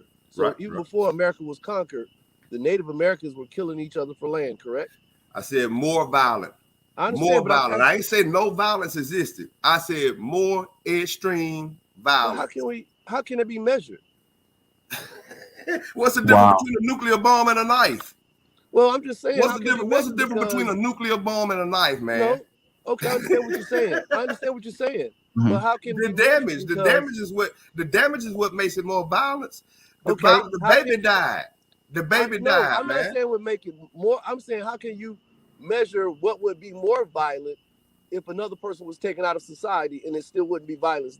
It wouldn't still be more violent because you got to look at it that you got like when we fought Japan in the war or things like that, we were antagonized into that war with them. So our subjective was to finish the war. Our subjective was to bring a nuclear bomb because we were brought into that. We didn't say, hey, let's like if somebody come to my house with a knife, I'm getting a gun. I'm getting the biggest gun I can find because I want to deter anyone else from thinking about coming to my house. You get what I'm saying? I mean, I'm not going to glorify any of it, but I'm just going to be logical. I'm going to try to be logical about it. I'm going to go back to what you're saying, but I'm not going to blame. I don't know if it's in me to blame one people when you might be right. Your opinion could be right. You can be right on this, but I don't see it yet like that because we conquered each other way before we were conquered. We go. Let you respond. I'm gonna move around. Got to bring some more people in the conversation. That's my opinion. That was my opinion, but those were guns. This goes back to the whole conversation was about guns going around the world and people using guns to conquer the world. That was a certain culture of people that brought that out and introduced that. So that's how it trickled. One thing led to another. But the thing is when I consider more violent is when innocent people can die on the acts of the two participants. Like that child was an innocent victim.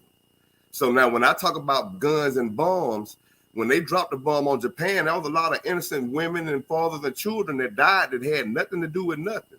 That is extreme violence and barbaric. So, that's why I say that you do have extremes. That's how I can put the extremes on how violence is labeled. Because when the two people are extreme, because you got innocent people that died. So you don't think innocent people hold died? on, gentlemen. We got hold on. We got pull. Hold on. We got to pull some more people into the conversation because it's gonna. If we stay here, it's gonna become the Rico and the Charles show, and we'll always just be watching. So hold on, Leonard. I think Leonard, you wanted to say something as well. What's on your heart, Leonard? No, I'm really just listening because I think the point is just really being belabored to me, and I mean it just has a very illogical premise that is nothing that I can form an opinion around. So this is why I don't have very many comments because I'm just listening. I'm not interested in persuading anyone one way or the other. I'm more interested in facts and purpose, not to be heard. I add in when I can or when you ask me to. Sometimes I find things funny or whatever, but gun violence is not one of the issues that I find very interesting to begin with. That's one, because that's what the topic was. Yes, that's what you started with. Because I was talking about violence and aggression. I brought that up because it's way off Wednesday. You were talking about gun violence. I remember telling you yesterday I didn't care for the topic. Because one is just mired in opinion a lot of times. So one, is the purpose of this conversation looking for a solution? That's what I would love to get to gun violence, or is the purpose just to defend what someone says, or what? What's the issue to be debated? At the end of the day, my whole objective is to get to some kind of solution. The conversations are great, but we have to get to some kind of a solution and what really needs to happen moving Solution forward. To what? To this whole situation that we're talking about. This conversation. No, we're talking about too many things. That's I think what the issue is. Either because first of all, we it's way out Wednesday. You asked for a topic. What's on your mind? Violence and aggression. That's what I was talking about. Yes. You brought up again what you talked about yesterday about the death of the 6-month-old girl. Now, really, I told you at the beginning of this conversation, I didn't really have much. Yeah, you did. Right, because I don't. I mean, there's no content that I have for the conversation or that issue. I don't have any feelings or anything like that about it personally. It's something that happened. You can go right and read about another girl who shot Monday night in the crossfire. But so the issue is if you don't take what happened and then try to marry it to a narrative and then piece it together how you want to. Because somebody is going to be able to destroy the argument. And once the argument is actually destroyed, it's useless. But like I said, again, my whole thing is, man, and this is what Cassandra was saying as well. Our objective is the fact that we lost a little baby, man, a little 6-month-old baby. And like you said, that and see, but that's all of us, the sad part. That's the sad part. Hold on, all of us. However, listen, this is the issue. But my thing is this right here. That's the sad part. When you see that it could happen tomorrow, we could be talking about the same thing because it's a revolving door. We have to get to the point where we have to something have to happen, man. Well, one thing I can tell you is I'm not going to be talking about it tomorrow. That's one thing. However, everyone is not going to invest all of their emotion in this story. Me, for example, I'm not. I'm just not. Okay, that's your I'm more into policy and what you're going to do going forward, even if you have any viable solutions to the problem, not to the feeling, to the problem. Okay, Badger. So, the reason I brought that up is because when I brought up to Rico, why did you say it that way? Instead of saying that it was a China people, Chinese that made it, and he corrected it. What would have happened if I didn't say anything and I just let it continue? You gotta ask him that. If I wouldn't have corrected you, would you have kept that statement, Rico? To be honest with you, before you said it, I corrected it before. I said, my bad, discover. I said, and then you came back and corrected it, so I said it again. So sometimes you catch yourself. But the thing is once again, the subject was about the 6-month-old child. And now all of a sudden what sticks in your mind is, I wonder if Rico would have corrected that if I would have said nothing. Hold up now. And that's the point. I made that point. I made this exact point yesterday, how that took away from the point I was making about the 6-month-old and the violence that was being utilized in today's society. Once again, American society is sick. It's like that around the world, but we are sick over here, man. Okay. But now, go ahead. Now, with me saying that, and for all the listeners or anyone, the whole point of what I am trying to get to is me and Rico talked about it. He shared his point of view. I shared mine. I shared my concerns, and we didn't shoot each other. So that's the issue. Is ever since these guns were discovered and people started going, oh, we can use these guns against people that don't have them and take over the whole world. And China did it. In pretty much any other group of people that had the guns and the other people didn't. Whoever had more access to the firearms, most of the time won the war. So now the main thing I'm trying to point out is this separation issue that we have in America that's making all of us sick is continuing to add to the problem. Because I've got the anti-critical race theory laws in my head, and all the states that have passed it and it's currently going through other states. I'm looking at all of these things that is taking away freedom of speech. It's taking away true history, the truth, and all these other issues that need to be discussed and talked about and used as history is there for us to learn from. If we know that these things are issues and that racial difference has been used to keep us separated for all this time, it does nothing but cause animosity and anger and temperament toward one another, to where someone, if they weren't like me, would have probably got extremely angry at Rico making that comment and go, oh, he's attacking me, so I'm just going to go shoot him. I didn't feel like he was attacking me. I was trying to make a point that was totally overlooked, was that the fact that America is so sick that a simple mistake can get someone shot just because of the way it was said. Exactly. It's sickening. You got a point. You got a point. I think we have Public Citizen with us. Good morning, Public Citizen. How you doing this morning? Good morning. Doing okay. Real early here, so you guys got a lot going on. Yes, sir. Going on. Way out Wednesday, brother. Yeah, it's out there.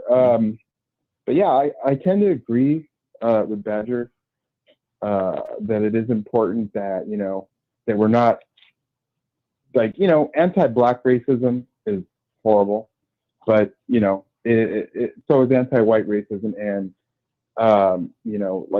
this critical thought, it has its place. Like critical race theory and things like that have their place. And I'm all in favor of having these conversations, and I've told you guys in the chat before. I have a group, and in my group there are white supremacists. They are not ashamed of it. Some of them are ashamed of it, and they hide it and find different ways to justify their beliefs. And but I get a lot out of those conversations. I've learned a lot. So but like in terms of the violence thing, yeah, I mean I think we agree. Like this is the first time, honestly, in all these times I've been listening to this program, that I took issue with Rico. Like I usually 100% with Rico, but I feel like if you're going to demonize a group and say this group is more violent and they did worse than, all the other groups, and well, okay, they were more efficient at it. They were more efficient at killing and conquering and all this stuff because of historical factors and geographical factors. It's not because whites are more evil by nature, and that's, I hear some of that stuff, not on this show, but I've heard it in other venues, and I got to push back on that. White people are a very diverse group of people. I'm a mixed race person myself. I have black ancestors, Native American, white, you name it. So I just think, we have to be honest about that. And one more thing, yesterday, I usually agree with Leonard a lot too, but yesterday he said something that I had to disagree with. And he said that, trying to remember the exact wording, but something about that if you would hurt a person or kill a person, that doesn't mean you're mentally ill, or something along those lines. And I'm saying it does. If you have the desire to hurt another human being, there's something wrong with you. There's something wrong with your spirit. And I'm not saying you shouldn't be held accountable, but that is not a healthy person, somebody that wants to hurt another person. Okay. Let me Leonard's back on the screen right now. I'm gonna let him address what you just said. Leonard, what's on your heart, brother? Well, I mean, I have no problem with that, with him disagreeing with that. But I mean, I'm not a pacifist either. I mean, it does not matter to me what anybody says when it comes to those issues. Those are your opinions and your feelings. Yeah. Now, if there are people here that believe that way, that's just how they believe. Me, I'm the type of person where, one, I know people, if you break into my house and I kill you, that don't make me mentally ill. You still dead, but that don't make me mentally ill. I had every intent on killing you. That don't make me mentally ill. There are lots of death that has happened and lots of killing that has happened that has nothing to do with mental illness. And that was the point. You can't call a person mentally ill just because they kill someone. This is in courts every day. Leonard, you see the use of mental illness or insanity as a defense. Leonard, you see that? Yeah, and so the issue is not how I personally feel about something. I usually try to draw from what actually happens, the actual truth, the literature on the issue, and things of that nature. Now, personally, I'm not going to think twice about it. I don't have this overwhelming love for other individuals that will keep me from defending myself. I never have. It's just not how I feel. If you come at me, I will do everything to deter you. This notion that, like I said, you may actually be that type of person. A lot of the brothers I know who practice Buddhism and things of that nature, they would submit their lives, some of them. But the majority of people, I don't believe, just allow people to do whatever to them. And so that is my point. I'm not walking around looking for somebody to kill. But if you put your life against mine, I'm betting on me. That's all I'm saying. I'm not going to give you the right of way to do whatever you want to me. And unfortunately, in those situations, innocence can be hurt, depending on where it is. So we have to be, that's why when I pointed out to Raheem, your feelings are your feelings. Yeah. But I cannot take an opinion on something illogical to me or irrational to me. So somebody has to point that out to me, or explain to me or help me understand if I misunderstand. But I don't think I'm misunderstanding anyone. We have some people who don't believe in violence. Yeah. And if that's your point, cool. I mean, I don't have an issue with that, nor am I seeking to be agreed with on that issue. It's just the fact. Good deal. Good deal. We got another caller. Curtis, good morning. How you doing this morning? What up, son? What's going on? Hey, doing good. Kurt, I'm gonna ask you a question, man. This is way out west, but I'm gonna ask you this question right here, man. And you have a background in counseling, so I'm asking you this question for that reason. I'm gonna go to Cassandra as well. A person that have a desire to hurt, harm, or kill somebody, is that person naturally put in a category of being mentally ill? If you have a desire, yes, like you saying, like you yearn for that, yeah, something's wrong with you. Mm-hmm. Your wiring's off because your desires have taken more control and allows for you not to understand. You have no empathy towards the human condition Mm-hmm. or human life. That's a psychopath. That's psychopathic, a sociopathic behavior.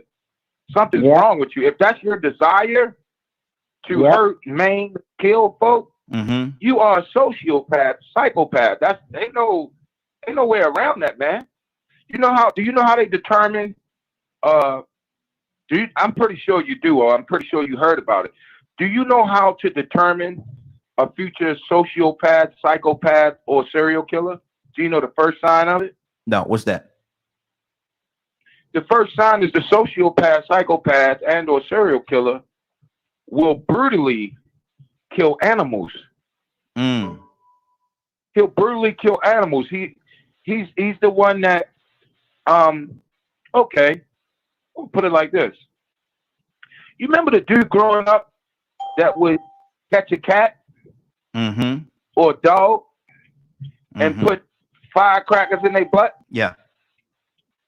Or the dude in the neighborhood that would catch a cat or a dog and hang it on a fence? Now, think about that same dude that you remember. What is he doing now?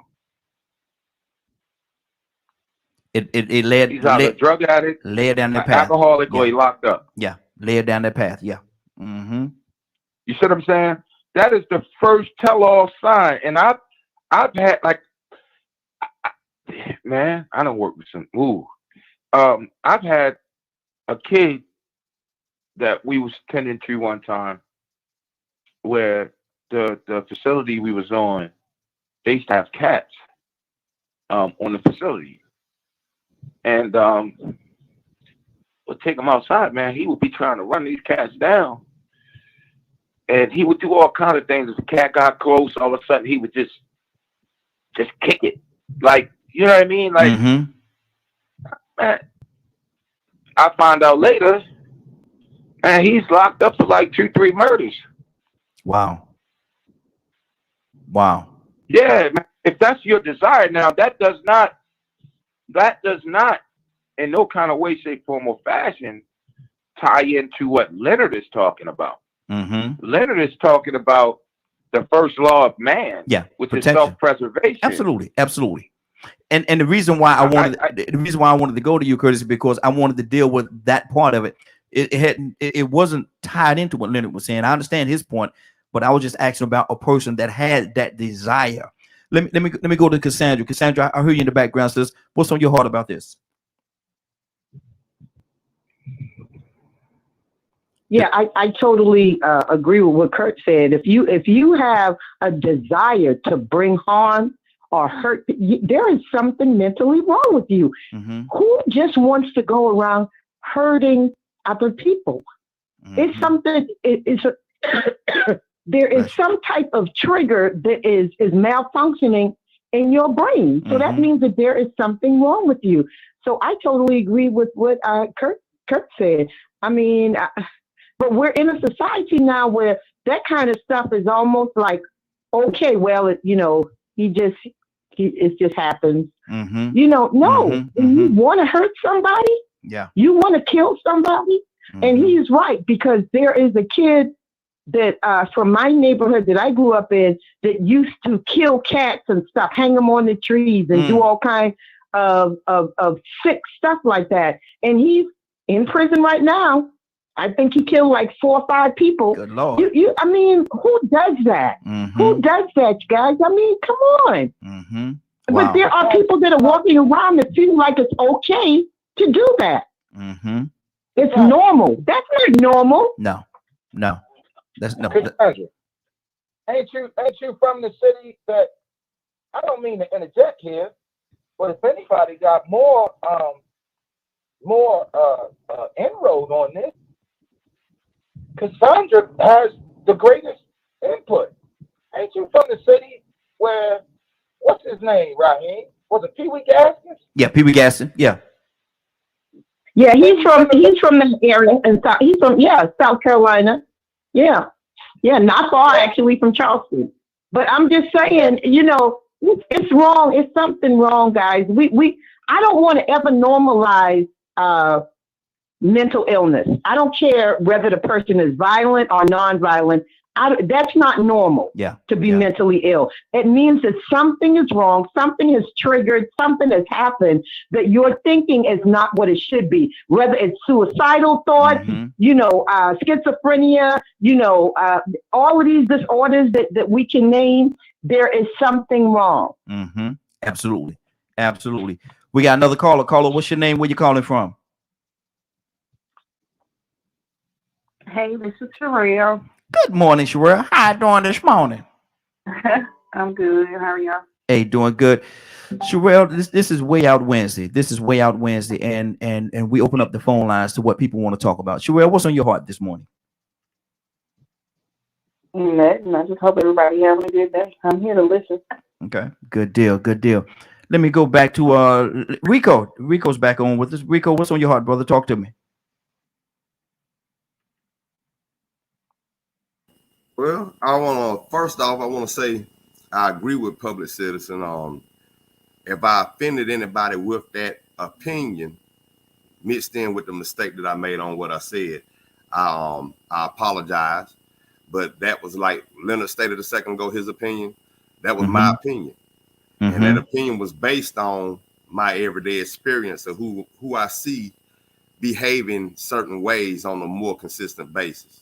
Going to a majority black school, going to a majority white school, having majority black friends, having majority white friends, and listening to discussions and conversations. You get around different groups of people and the conversations are totally different. Sometimes you can feel like people are around you and they talking dumb and beneath you, and you just like, man, you asked a question last night, can you go 2 days not talking to people at work? Man, if they talking about some stupid stuff, I can't dumb myself down to have those conversations. What rapper got the most money, those type of things. Yeah. So, I can tune myself out. But the thing is you get around certain people, you hear certain conversations, and you just like, man, what is this? Yeah. When somebody's down, put your foot on them. I always heard you lift them up. Yeah. My whole life. And all of a sudden, this man tell me, put your foot on them. What type of mindset is that? So based on my experience, in my opinion, after meeting and getting around and mingling with certain people and then them opening up and revealing how they really felt about life and human beings, like, man, something ain't right. Then I started seeing it more in my community. Less caring, more selfishness. All these different things that I saw us getting out of order. So like I said, I agree with Public Citizen. If I offended anybody, I apologize. That was my opinion. I also agree with what Curtis, Public Citizen, and Cassandra said, and I heard it yesterday too. And I started to correct it, but I left it alone because that was Leonard's opinion. Now it sounded better today, but yesterday it was, everybody ain't got no mental illness. Some people just wicked and evil. Well, if you just wicked and evil, you got a mental illness. If you hate life like that, you got a mental illness. So sometimes, we have to respect people's opinion because that's the way he felt. But the truth is, you ask any specialist or somebody that specializes in that field, they'll tell you something ain't right with you if you just want to see people dying or see things dying and see them taking life. Yeah, you wicked and evil, but if you just wicked and evil, something ain't right. That is a mental illness. That is called being a sociopath, a psychopath, and so many other different diagnoses that they have for people that carry themselves like that. So, you know, we got to keep in mind, anybody that's listening or calling in, paying attention to me, look at me, I ain't no specialist. I'm a regular old dude with an opinion. And I've been through a lot of stuff that I observe, and I try to help people as much as I can. But you ain't got to go write a check on what I say. Words ain't nothing but sound to come out my mouth. You dig what I'm saying? Absolutely. But the thing is you have specialists that can guarantee you and more or less precisely diagnose what a situation is or what a person is, and if they're wicked or evil. Now, we pretty much prove a lot of the things we want to talk about or make a point about. But I do want to say that if you are wicked and evil enough to just go out here and kill at will with no problem, you know, because like I said, I'm a self-defense person too. I'm caring and compassion. I love life. But if you try me and make me feel like my life about to end, if I got the opportunity, I'm gonna get you up out of here. In the most extreme way possible. I'm gonna try my best to guarantee it. That's self-defense. No, that's not mental illness. That's just you trying to live and protect yourself.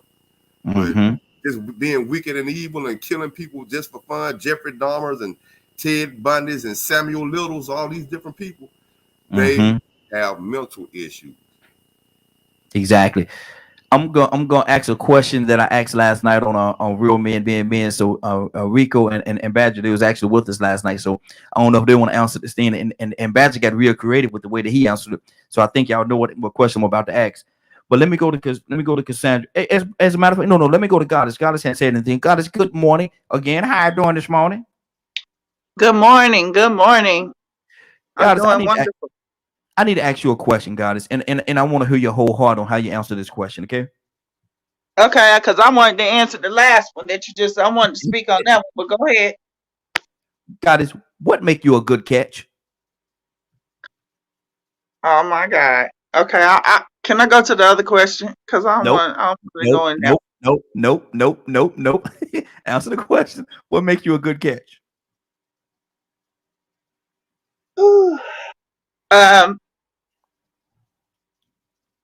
I don't know about a good catch, but a good wife. Because you can't just catch me; you got to marry me too. So, okay. What makes me a good wife? Because I am pretty grounded. I have the total package deal, basically. And when I say the total package deal, I got a God first in my life. And not only do I have God first, I'm very intelligent, understanding, compromising, and I love myself. In order to love yourself and love others, you got to be able to love yourself. That's key to me. I am a loving individual. I have assets, so I do have stuff to come to the table with. So I'm not just sitting up begging for what you got. I'm coming to the table with something. I have a great personality. Heck, total package. I mean, you know, and I look cute. She said, and she looks cute. Good deal. Hold on. That's all right there. That's all right. That's confidence. I like that. Yeah, she wrapped that thing up with a nice little bow in the end, and she put a nice little bow in the end. And I'm cute. Cassandra, what make you a good catch? I'm not. Oh Lord. Oh Lord. What? I'm not. I'm really not because the most people would not be able to. I don't want to say handle me, but deal with me because of my personality in a way. So I'm probably not a good catch for most men. But for the one that God has for me, I'm the perfect catch. Exactly. The perfect catch, because I love taking care of my home. I love taking care of my man. I love cooking. I love house. All of the stuff that men love, that's who I am. But you got to get to that point to see that. Yeah. And most people just listen to me and they go like, oh man, she would be a handful. You have no idea. You have no idea. Well, you say 2 handfuls, not just 1 handful, 2 handfuls. Two handfuls and a foot. You might have to use your foot. That makes you that makes you a good catch because you're not the one to be with any and everybody. That's Yeah. what makes you a good catch and a good wife. That's why I said wife, because a wife is Yeah. not for everybody. A wife is just for that one that God No. has chosen. One That's that why I one chose person. the And word that's wife. why God is. That's why I put it like that, because I'm not. I might not be a good catch for a lot of people. I wouldn't be a good catch, but for the one, oh my God, it's gonna be on and popping, on and popping. Good deal, Monique. Monique, what make you? And good morning, Monique. How you doing this morning? Good morning. Monique, what make you a good? What make you a good catch? So I want to agree with Miss Cassandra there, but I want to say that because I am kind of, you know, vocal, I've kind of sat down and kind of, put a mirror, and looked at that, because I realized as a woman, sometimes that doesn't exude a feminine look. When you can be so vocal, and even though I might have an opinion and everything, I feel like I'm right. But I think that there's sometimes, you might have to just be quiet. And I found that, since I'm not going to say because of who I am, I'm not going to say I'm consistent with it. But I noticed that when I am a little bit more quiet, it just seems like I get a little bit more from it. That's good. That's good. good. It seems like, certain type of men come in my direction when I do. Not necessarily say that they end up into a relationship, but I just noticed a difference because I ask a lot of questions. I'm very opinionated, but I noticed that when I calm that down, it's just a different reaction. Leonard, cut it. Oh, we can cut it out, man. Yeah, I hear you. I hear you. Leonard, what make you a good catch, brother? What make you a good catch? Well, it depends. I'm not easily caught, but I've never been caught. Come on. Well, Slicky Leonard. I can't get Slicky Leonard. Go ahead, brother. It really depends. I'm usually very committed to a person. If I choose to be very committed. So I know how to be a husband. So I think those two things, and one, my word is bond. Still, if I tell you I'm gonna do something, I'm gonna do it. You can usually predict what it is I'm going to do. Like I say, I'm not an irrational person, as my wife would say. I'm very easy to get along with. That's good. You have to do something to me. I'm just not gonna flip on you. I never have been that type of person. But if we have issue, it is because you brought the issue. Because I don't like drama. I don't like. I really don't like too much grandstanding and things like that. However, I'm gonna stand up for what I believe. Exactly. And I will always give you the courtesy of walking away from you. That's good. That's good. Curtis, you there? Kurt, are you there? Come back to Kurt. He's actually over there fighting it. He's. I'm putting out fires, baby. Early in the morning, I'm putting out fires. What's going on? Curtis, what make you a good catch, brother? Because I'm a man. That's it. That's it. That's it. I ain't got to explain that. So. I ain't got to explain that. So you saying just because you're a man, you're a good catch? I'm a man. I'm a man. I ain't got to explain that. All of us, we read the Bible. I'm a man. You know what I mean? So I'm a good catch. It ain't no need to embellish nothing. It's up. I'm a man, a real man, not a boy, You know, I'm not a child. I'm a man. See, and that's why I wanted you to go. I wanted you to go there to explain that, because you just saying I'm a man. That was some people might have missed that. But go ahead. I mean, if I gotta explain it, and if somebody missed it, then that just tell me they really don't know who they are.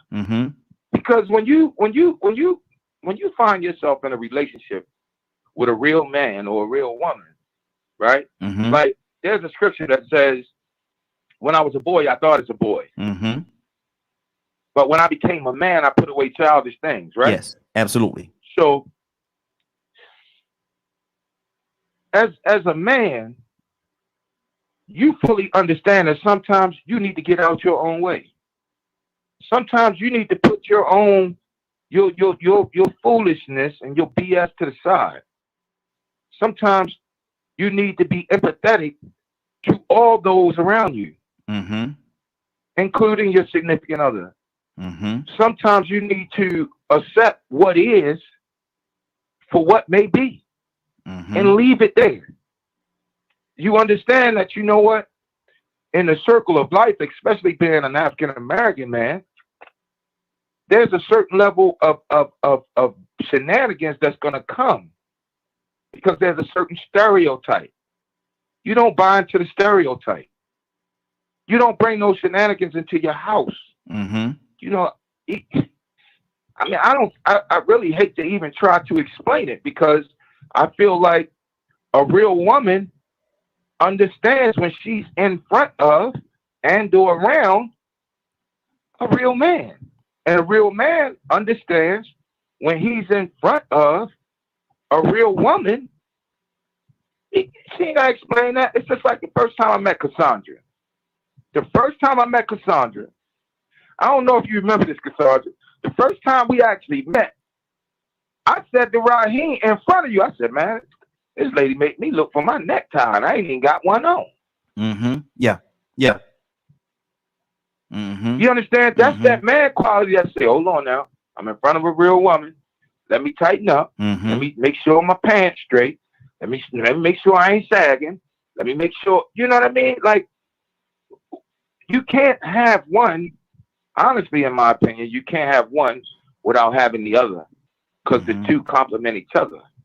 So, I mean, whatever a real man is in somebody's mind, 9 times out of 10, that's what I am. You know, I'm easy to talk to.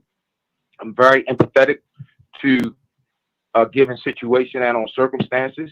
I was raised by real women, so my grandma did not raise me to be judgmental. That's why some of the issues that we talk about, I'm kind of like, no, I don't get that, because I wasn't raised. It sounds like judgment to me, so I wasn't raised that way. You know what I mean? Like, but don't get it twisted. Now you get me out of order, and then I'll show you what a real man does when he's out of order, very professionally, astutely. And if we have to go in that to that area that most of us don't like to travel, a real man understands that if I have to go to the area where we don't like to travel, somebody going to jail, somebody going to the morgue. That's just what's going to happen. So, you know, a real man understands I can't put myself around it. That ain't what I want for my life. So that's what I ain't a catch no more. You know, you caught. I'm hook, line, sinker. I swear I can't go nowhere, man. Yeah, you caught. Man, that thing should be heavy, man. He filleted. He done been filleted. But, yeah. You know, I'm just being dead. That thing should be heavy, man. I try. But see, my thing is this right here, and to your point, Curtis, somewhere I read where it says a wise man sees trouble from afar and he avoids it. A wise man sees trouble from afar. He look, well, hold on, we don't need to go down that way, because we're going down that way. It's something down there. You know, something don't seem right about that road. Let's go this way. Let's go over here. Because like I said again, somewhere I read it, man. A wise man sees a trouble from afar, Rico, and he avoids it.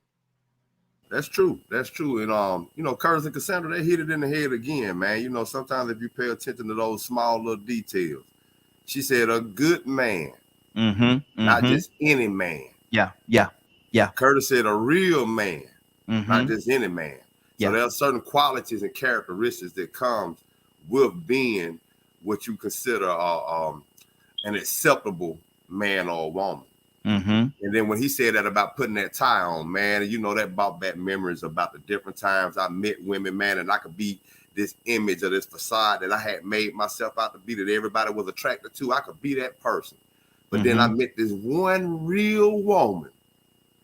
And little did I know I caught myself not cussing, talking proper. My whole attitude changed. I was driving around in Alabama and I felt like I was in California. That's how, I mean, it was like the whole atmosphere changed, the energy changed. All because of this woman being a real woman.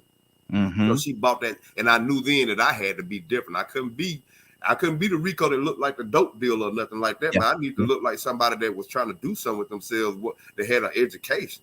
I had to talk like somebody that knew something instead of talking like somebody that was ready to go to jail or hell. So, you know, those words they said, real man. What makes a real man, man? Curtis said it, man. I mean, you know, it's about being empathetic. You know, I told you last night with me, you know, I look at the 4 C's: caring, compassion, concern, and consideration. You know, you got to be willing to be brave and courageous. That's another C. So many different things, you know, but you got to be logical. You got to be open-minded, and you got to be fair, because any man can actually take advantage over somebody that's less than him. So that's where the compassion comes in, that to make sure that you don't take advantage of those that's more vulnerable than you, the have-nots. Maybe you can say, well, you know what, man, even though you can't physically do this or do that, I'll charitably give this and that to you. See, that might be another thing too, being charitable. That might be a part of being, you know, a real man, or making somebody a catch, being charitable, because that shows a sign of being thoughtful and concerned too. So, you know, those are, you know, you look for positive qualities, things that tend to put you in a situation where you can always grow or go in a positive direction. Those are the things that will make you a catch. Absolutely. Badger, what do you say to that, man? A good catch. How do you know, Badger, when you do have that good catch, or you've caught that right one? You have your beautiful wife, man. How did you know she was the one for you, Badger? She told us we were going to get married. Badger said, she told me, she look here, we gonna get okay. No, she just said that she just knew I was going to be the one she's going to spend the rest of her life with. And you know, most people that knew me and met her was like, how did you tame him? You know, so it just, I can't imagine myself being with anybody else. Yeah.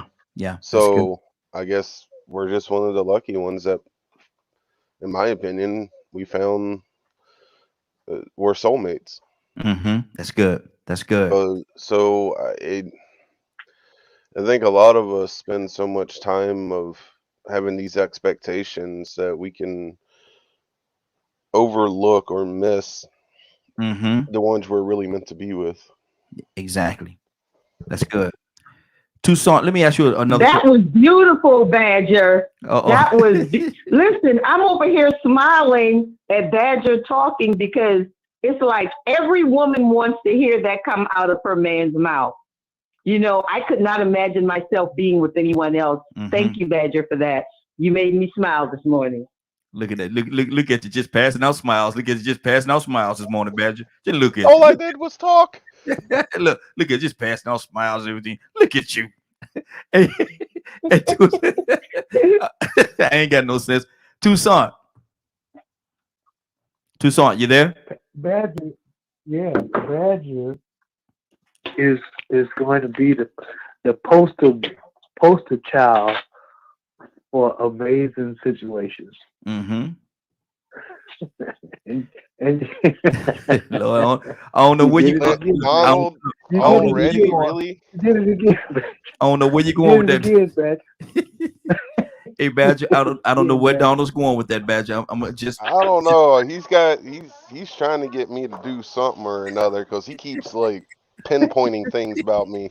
Look, I'm finna call you and borrow $100. Say I'm pumping and priming you. I'll ask next week. He's setting you up for the big question. But Tucson, let me ask you. No, good. Let me ask you this. Let me ask you this question, Tucson, and this is a real serious question, but some people might think this is a little simple question. Did you find God, or did God find you? He found neither. I hit you with one that time, didn't I? Yeah, because it's kind of confusing. Both ways, because he ain't lost. But at the same time, it says, "Seek him while he may be found, and call upon him while he's near." But you have to be, and we sing the song. I never did like that song. Some people like, "I'm chasing after you." Yeah. No matter what. Okay. We get it. We get it. Yeah. I'm sorry, Leonard. But if he's so lost, why is he such a mystery? I mean, why do some people find him and some people don't? And then if he's searching after us, why are so many people in the dark still? It's kind of like these relationships that we're talking about. It's a fit. Because what you have to do and I'm just going based on Badger because he's the poster child and his wife. He coming back at you, Badger. He coming back at you, Badger. Yeah. What does that mean? They connected. And they saw each other's value. It's a good thing, Badger. And continue to make it work. See, and that's the same way with the mystery of godliness and the human mindset. They have to make that connection and start community. I can never understand how Enoch walked with him to the point where he just was not found. So I don't know why you asked me what happened to the other question, because I was wanted to ask what is my catch. I was finna say I ain't no good catch. Lord, well, look here. Leonard, next time that brother put a signal on, put a turn on, make a left turn, tell him put a signal on, man, because he out there. But let me go. Don't do that. They'll throw my name out there again. Exactly. let me go to Cassandra. Cassandra, let me ask you this question. Did you find God, or did God find you?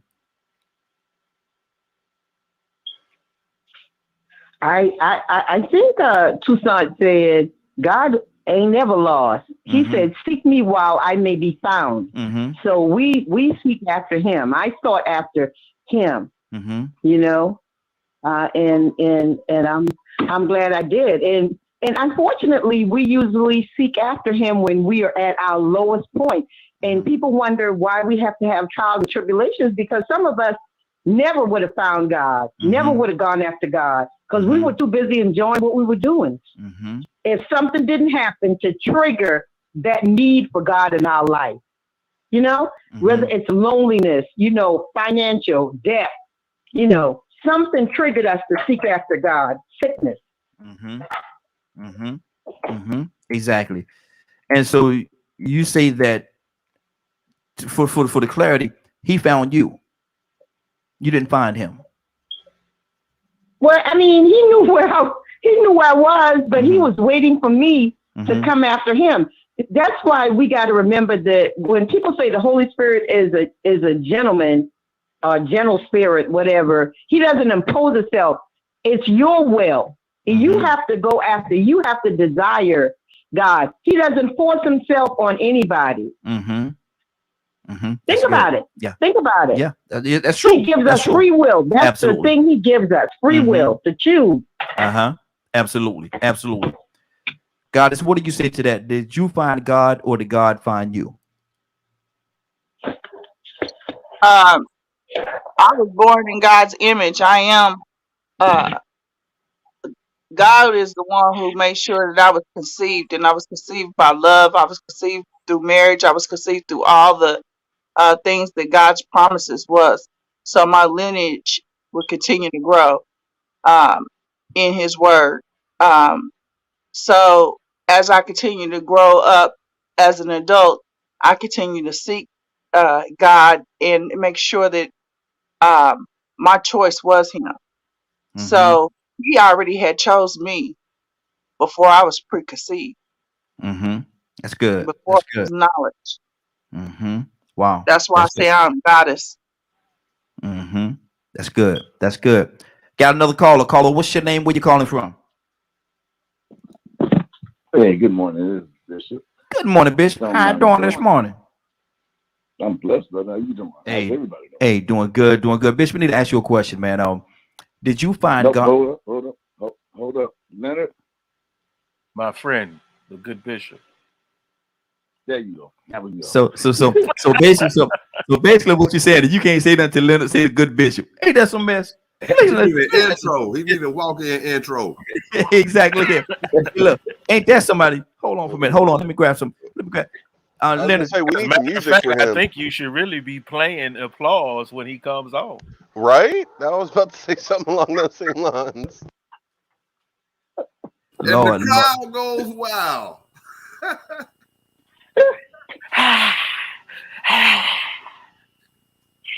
Something. I'm looking for something. Y'all talk for a second. I'm looking for something.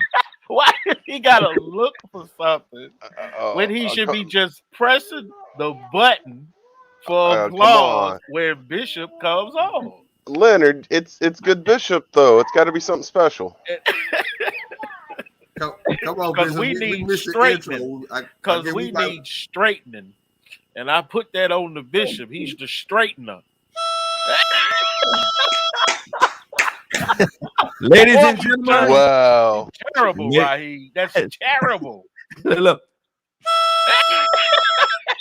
ladies and gentlemen, entering the building at this time is not just Bishop, it's not just Greg, it is the good Bishop. Good morning, sir. How you doing this morning? Man, I tell you, too. That was funny, man. That was just funny. I had to do the proper intro, brother. Excuse me for not doing it earlier. I messed up. I dropped the ball, sir. I dropped the ball. But Bishop, let me ask you this question: Did you find God or did God find you? Well, I tell you, I had to seek Him. He wasn't running around seeking me. I think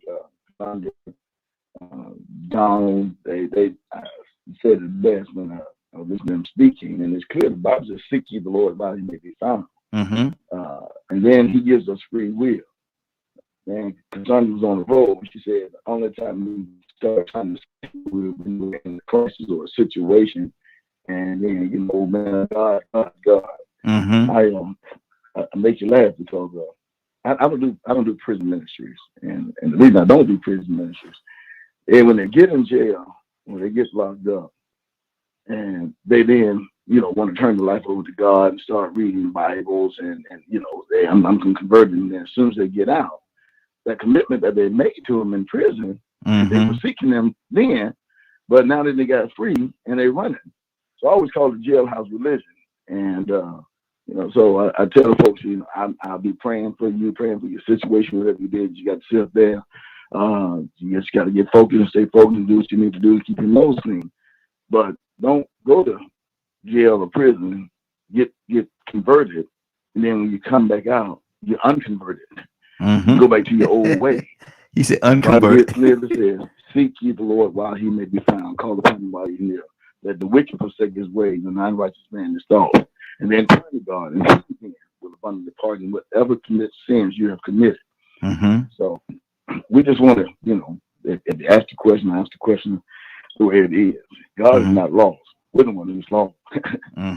Good deal. Remember the prodigal son? When the prodigal son came home, after he got his inheritance, he went out there and wasted it. Then he was out there feeding the swine, and he was ready to eat the slop they call the husk. Yeah. Which is what they generally feed a cow. I mean a pig rather. And he said, "Man, I can go back to my father's house, and I can become one of the highest servants." One of the things the father said when he saw his son, and then his elder brother come to him, "Man, y'all having a party you ain't never had now for me." He said, "Man, my son was lost, but now he's found." Exactly. That's good. That's good.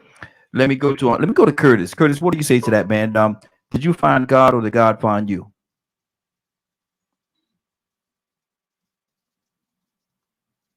Curtis, you there? Okay, we think we might have lost Curtis. Let me go. We got another call. I think I told you what to take. Good morning. How you doing this morning? Oh, you there? Okay, go ahead. Did you find God or did God find you? Curtis? Well, yeah, can you hear me? Yeah, I hear you now. Yeah, I got you. Go ahead. Well, according to scripture, there's a favorite scripture that all of us, I think, is our favorite. I will never leave you nor forsake you. So God ain't find me because God ain't never left me. You understand? I remember being in Cobalt Towers, they blew up that building. I remember being there. I remember hearing that voice say, "Boy, don't worry about it. I got you." Boy, don't worry about it. I got you. I remember when Officer Hawk pulled out that 357 Magnum and stuck it in my mouth. First thing I said, "Oh God, boy, don't worry about it. I got you." I know when I got locked up in Germany. Oh, I definitely heard the voice. "Boy, don't worry about it. I got you." So God ain't never left me. I chose to go in a different direction and a different route. But I remember something my grandmama said to all of us, because my grandma raised predominantly all boys. The only girls in the house was my mama and my auntie. And whatever girls they was friends with, because my grandma was like, she was Big Mama in our neighborhood. And I'll never forget, we were all having like a family discussion. And one of the boys asked, "Well, Mama, you don't make us get up and go to church. He was kind of asking why, right?" And she came back and she said, "God is in this house, and all things that are of God is in this house. I just need you to understand that you know who house you can always return." That took me years later, when Bishop just talked about the prodigal son. It took me years later to understand that Mama was talking straight from the Bible. Yeah. She was never a thumper. She was never a Bible thumper. She would never. Only time she quoted the scripture straight from the Bible is most of the time she was in front of those type of people. But for the most part, when she talked to people on the street, when she talked to us, when she ministered in the street, she talked to you in language that was from the scripture. But you understand, like, I'm trying to figure out how to word it, man. Like, she didn't talk verbatim. She would give you a story and a scenario, and like, "Oh, that makes sense, Pastor Stanley." And then you'll find out once you start studying, "Oh, she got that. That's John 3:16. You know what I mean? Or that's such and such, such and such. So, I grew up understanding that God never left me. That's good. Good deal. Let me keep this thing. Toy you with a T. Good morning. How you doing this morning? Get morning. How you doing? Hey, doing good, Toya. I gotta ask you this question. Toya, did you find God or did God find you? That's so funny. No, Kurt's absolutely right. He never left me, right? But I get the prodigal son now because I chose to go away from God. I didn't want to do those good things. I didn't want to turn the other cheeks. I didn't want to be submissive to husbands.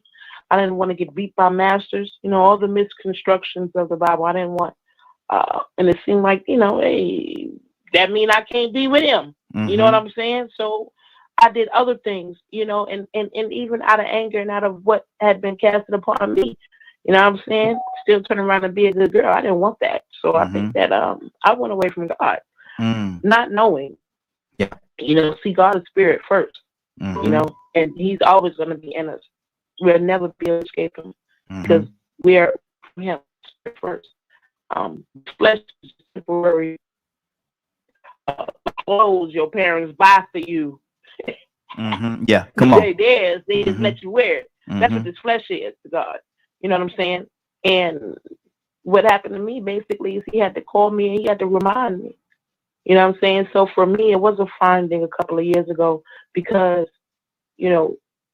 for me, I couldn't acknowledge God and still do the things I was doing to men and to people. And, I was doing some wild stuff, robbing, cheating, stealing, lying, all that. That made no difference. Tell the truth sometimes. But even if I told the truth, the things I'm doing were of no good. You understand what I'm saying? So after a while, it became a way of life for me. And now I couldn't see no wrong. And I'm not going to say that I did it in Jesus' name, but I did it like with a privilege, like, well, y'all do that. I'm going to do mine. No acknowledgement of the Lord at all. But it was like a calling again. It was like a reminder, like, hey, listen, first of all, you don't know what you're doing to your soul and your spirit. And I really thought that I was going to be up out of here when I got sick with internal bleeding. But at the same time, it was like that prodigal son. I know that I walked away from you. I squandered away my riches. For me, I squandered away my youth, my talents, not doing the right thing, being rebellious, being defiant. And here I am again, out here in the wild, in the wilderness, like a bum, or like a homeless person. And I don't have to because my Father, He's royalty. He's the king of the whole entire world of everything. There's nothing I can't ask of from the Father that I can't get. My heart desire it. So why am I out here acting like this? And that's not of Him. So once He put that calling out to remind me, and again, promise you, I felt like I was not going to make it. I had internal bleeding. Doctors wasn't helping. They said I ain't had no insurance. I thought I was going to be up out of here. You understand me? But when He gave me that calling and reminded me, listen, hold on. You know who I am? Come on. Let's go through this one more time. Now, I remember, when you got molested, it was a feeling. I got you. You ain't even got to get mad. You ain't even got to say nothing. I got you. So I hear Curtis when he say that. But sometimes, man, we go far away from Him, and He does have to call us back. That's what He say. He say, those who are my sheep, they will hear my name. They will hear my calling. Or if you are my flock, you hear my calling. So I got another calling. You know what I'm saying? So it's like, I feel like, even though He never left me, He had to find me again because I was out of control, Raheem. Yeah, absolutely. He had to find me again truly and bring me back in to remind me who I am in His kingdom and on this earth and how powerful His flesh is. Wow. And now I'm ready. Can't nobody do nothing. Can't no man do nothing with me. Can't nobody but God. There you go. There you go. Rico, let me ask you this question. Do we sometimes forget how much God actually loves us? I think, yeah, man. I mean, human beings take things for granted. So, I think we definitely do forget. I mean, and it shows by the way we don't appreciate the earth, the way we appreciate each other. Just this thing we call life, this experience. How much do we human beings really try to make sure that life is pretty much fair for anybody if they do have an impact on it? We can easily just worry about ourselves, but it's hard to worry about yourself when you see maybe an innocent child that lives next door to you or somewhere in the community walking around in 30-degree weather in a wet pamper, sore, needing food, you know. So I think, you know, to a certain extent, you know, we don't appreciate some of the just basic things in life that we have that we really need to survive. You know, there's a story right now out that's saying that the core of the earth is cooling much more rapidly than it should. And if it continues to cool the way it is, and most of it is because it's, you know, it's due to what mankind is doing to the earth. If it keeps cooling the way that it is, that the earth will be uninhabitable. Can you imagine that? Wow. God gave us this planet. He gave us a planet to give us everything we need to exist and to survive. And we won't even take care of this planet to ensure that we can preserve this. You know, I heard somebody say earlier about the number one rule of life being self-preservation. Now that's self-preservation, but what about life preservation all the way around? Because one day self is going to be gone. But this gift of life that God has given everybody, the Creator has given us, this experience, we still got to make sure that it goes on and on, because this is something that we got to respect and appreciate. This ain't, I mean, it's special. There ain't nothing more special than this right here, what we're going through. Yeah. Exactly. So I think we do sort of, you know, forget what he gave us, you know what I'm saying, and how much we do need to appreciate him. Absolutely. Rico, you definitely own something. You definitely own something. I sure like to respond to that one, if you don't mind. Okay, hold on. Let me go to Leonard. Let me make my way around because I hadn't touched Leonard in a minute. Guys, hold that thought. I got hit Badger as well. But Leonard, we sometime, and when I say we, I'm not talking about us personally. I'm talking about human beings, if you will. Do we sometimes take God for granted? I don't think we necessarily take God for granted. I think we attribute a lot to God that we should be doing. And when you say taken for granted, I'm not sure, you know, what type of relationship you have that you would take God for granted. But, you know, in response to what you asked everyone else, it is God answered my call. Come on, Leonard. You're going somewhere, bro. You're going somewhere. Come on. I have a tendency to believe that a relationship is established based on that response. You know, I was born into this. So you're born and raised in a church or whatever, just as defiant, but didn't last long because it didn't make sense. But when I asked God the meaning of the matter, he sorted it out. And so I chose to follow God and to follow his will and to make sure that as much as possible that I was trying to be in God's will. That this is what drives me to make righteous decisions. Come on. Because one, my longing is to be just like Abraham. Is to be to be known as God's friend. Yes. And so I don't look to God as an excuse for anything or anything like that. When I want to know and talk to God, I talk to God. I allow myself to do that. Now, how other people's relationships occur, I'm learning is very different. Some people go through their entire lives, sometimes or half their lives, and then they accept. It's not that God never went near you, just you never accepted. Come on. I chose to try to follow the commandments. I practice what I believe. I don't just, I'm a Christian and just walk away and don't know what's going on. Because that doesn't appeal to me at all. Even the Dalai Lama teaches us that blind faith is not a good thing. So we spend most of our time searching and getting to know the God that we believe. Yeah.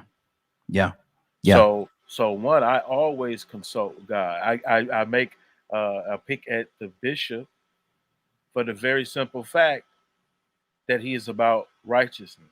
He is about applying that righteousness all over the place. Mm-hmm. Even whether he's a police officer, a political person, a service member, or what have you.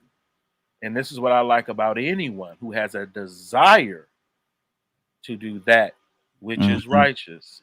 Mm-hmm. See, I'm not the type of, well, what if, well, what we not gonna be close? Yeah. Is what I'm Yeah. saying. Because we have a desire to do that which is right. Mm-hmm. Not question whether things are how right things are. Good deal. Good deal. Badger, you say you had something for me, Badger. What's on your heart, brother? So it was interesting. This topic came up. I grew up hating God. Mm. Because the church I went to taught hate. So, being a kid, I thought God was this hateful, vengeful being that did nothing but promote harm to others.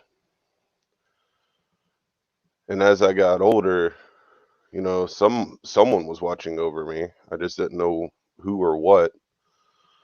And then I got older.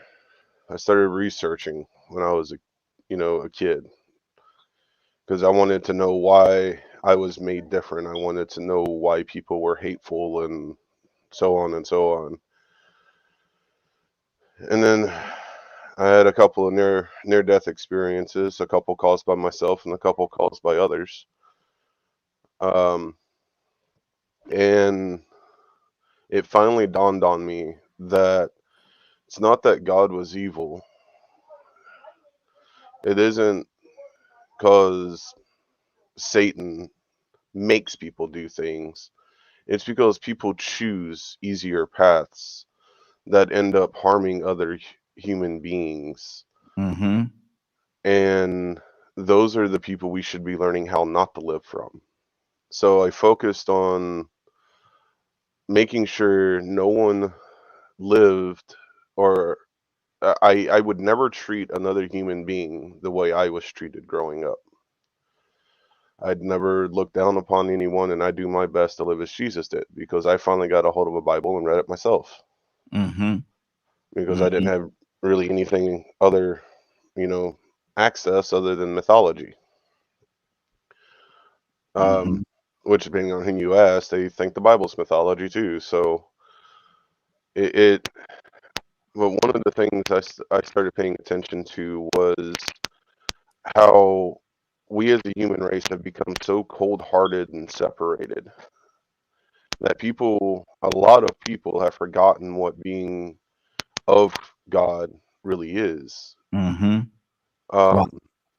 And to me, with all of that being said, and the fact that people in power learned a long time ago that if you can misdirect someone from finding truth and finding their connection, you can rule them, because people are always seeking something that feels like a void inside of us, seeking for something greater than us. And some Mm-hmm. people have turned it into greed, money, lust, a lot of the things that end up hurting other people. And so to me, I didn't want to believe that there was a God, Mm-hmm. not the God that they were praying to, Mm-hmm. because I didn't want to pray to a God that was hateful. I just couldn't do it. Something in me just said no. And Mm-hmm. so creation found me, Creator found me, and hit me in the head with a 2x4 a lot to get me on the right path.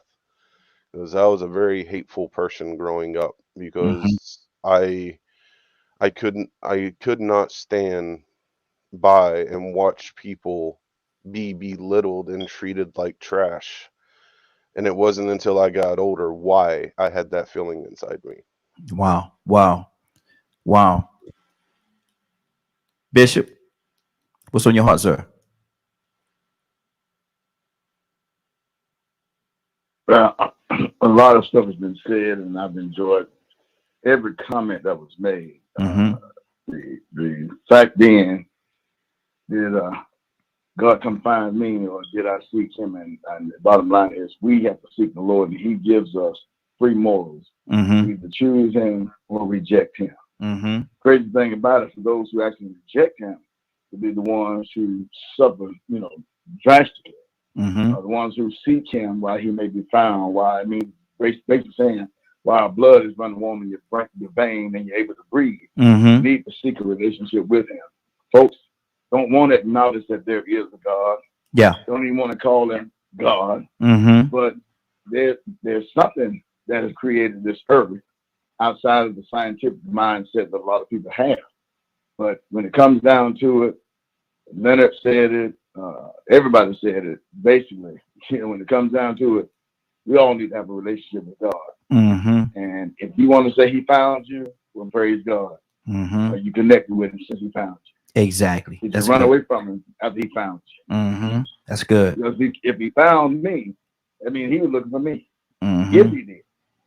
Now, this man looking for me, well, I'm going to leave him because he's here to help me now. Old lady said a long time ago, man, she was actually in church with us, and she stood up and testimony and stuff like that. And she was testimony not because of something that she got, but she said her neighbor was blessed. They was going through situation, they was going through a lot of struggles in their life, and somehow they got blessed with a brand new car, and they really needed the car. And people's like, why you that's their car, why you? And she said, no. She said, what you're not understanding, oh Lord, thank you, Jesus. She was going through the whole thing.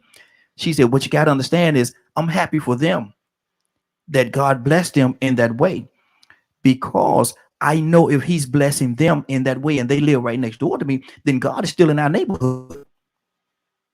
God is still there. So just like he blessed them, he could bless them. Why should I feel bad because he blessed them? I'm glad they got that. She said, but God is still in the neighborhood. So, my time might be coming. My time might be coming. God is what's on your heart. Well, I kind of lost. I just Rico was saying a lot of good stuff, and basically about the world and how we're killing the world and how we're doing a lot of different things. But it goes all the way back to the beginning of the questions that you were talking. And I hate to go back to the fact of people right now, what we're going through right now in 21st century, and how the world is becoming water. Our Indians are being killed because of the water. They're standing up not for their land, but for life, for the world, for the water, because you got to have water in order to live. And all our water has been contaminated, and they continue. And so we're not looking at this as a whole. We're not looking at the fact that they have a depopulation plan throughout life. And this goes all the way back to the fact of people that are killers. I call them magnificently, diabolically evil. Period. Who would think of putting fluoride in the water that causes cancer? Who would think of putting THS on our cereal and our kids' food? This is a part of the Agenda 21 plan. And people fail to realize and don't read in order to know that. People are against Anthony Fauci and don't trust Anthony Fauci because he was petitioned by the FDA back in the day at the NIH because he approved the drugs for AIDS patients, knowingly the AZT was killing the patients of AIDS. Wow. So there's a lot. I mean, there's a lot to this when you have doctors that do massive killing for years. They're not just killing. And he was part of the program in Africa when they were turning around torturing, doing this to babies, testing babies. So until you do your research and you do what you do, no, that's why people are not taking the dang on vaccination. This is part of the depopulation plan. Okay, that's probably you're probably right. Rico, what's on your heart, brother? Yeah, man. I mean, it's all about just respecting the basic necessities. Like I said, man, we gotta. It's some things we gotta appreciate that are so simple. And I realize it. You go out and walk around sometimes, man, you hear birds chirping, and then you wonder to yourself, man, what if birds don't exist anymore? Mm-hmm. It goes back to appreciating all of life in its forms. We human beings are in a situation now where we have made certain species go extinct. Other species that God created. We didn't create some of this life. We didn't create a lot of the life in the ocean that is about to go extinct now because of our pollution and our trash that we won't address. Some of the small things. So, it goes back to the question, are we taking God for granted? Yes, I feel like human beings have taken God for granted because we don't really utilize the technology in a respectful manner. We're very wasteful. Yeah. We're very self-centered. We want convenience. We created these bombs. I'm gonna bring that up again. I saw a story the other day that says that there's an island in the Pacific that is starting to leak this radioactive material. So many millions of tons of radioactive waste that they use to create these weapons. It's about to start leaking because of global warming and the sea level rising. The water is overtaking it, and then it's about to start cracking. So now you have people that live around these islands that are in danger, not only from the sea level rising, but from this radioactive waste. But this radioactive waste exists because of things that we invented. Yep. Actions that we contributed to. So now we create situations as human beings, and then because of the convenience of it at the time, we don't think about the consequences in the end. So now the earth is in a situation, I feel like people think they have to look for God, but I'm not a Bible thumper either. I haven't, really been into it like that, but I've heard enough of the verses to understand that we have to find him. But at the same time, he's not hard to find. He's everywhere. If you look at it, an example of him, like Bishop just said, if you look at it, that's an example of intelligent design. This can't be a mistake. But if you deny him or you refuse to acknowledge him, if you are refusing because you want to keep doing what you want to do, you are the one that's lost. He ain't lost. He created us. He's everywhere. So the thing is, we do have to understand. Some people may say, well, God found me or the Creator found me, but I've always heard in church people say, "Come to Jesus, come to Jesus" moments. That means you went to somewhere that was already there for you. It was just a decision of yours to make to go and find him or go search for him, to go in his direction, because he's always there in the same place. Tori, you with a T? Cassandra, coming to you next. Then on Donald. No. I mean, Rico was right. He was on a roll, and I'm sorry. I just forgot that I didn't mute my button because I'll be on different pages back here. But everybody's right. You know what I'm saying? Nobody's wrong. But I just went back to a couple of verses. The first verse of the Bible, where God says He created us in His image, man and woman. That says a lot right there. And no matter what we say, we get mad with our parents right now and say, I'm not related to them. It don't make it true. So humans, we can do and say whatever we want to about a God. It doesn't change the fact that it's real, right? And there is no parent in this world.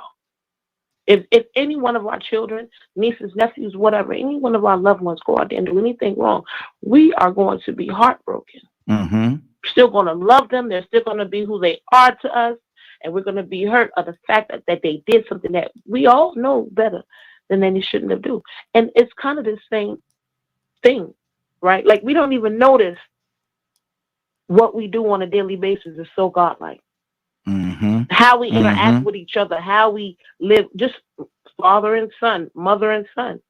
You know what I'm saying? We don't raise people to do things, but sometimes they do things and they act things out. They land them in places, and there's nothing we can do, and it don't change the love we have for them no more. But it does change the things that we do for them, just like God. Mm-hmm. You're out there being this, that, and the third. I can't bless you. You kind of blocking your own blessings. And we kind of walk in abundance every day and don't even acknowledge it and notice it. Exactly. You know what I'm saying? But when you're forgiven like that, you know, what do you have? But just like you and anybody else on here, if their child starts to go too far away, what are you going to do? Sometimes we sit back and let them, we done told them, let's see. God does the same thing.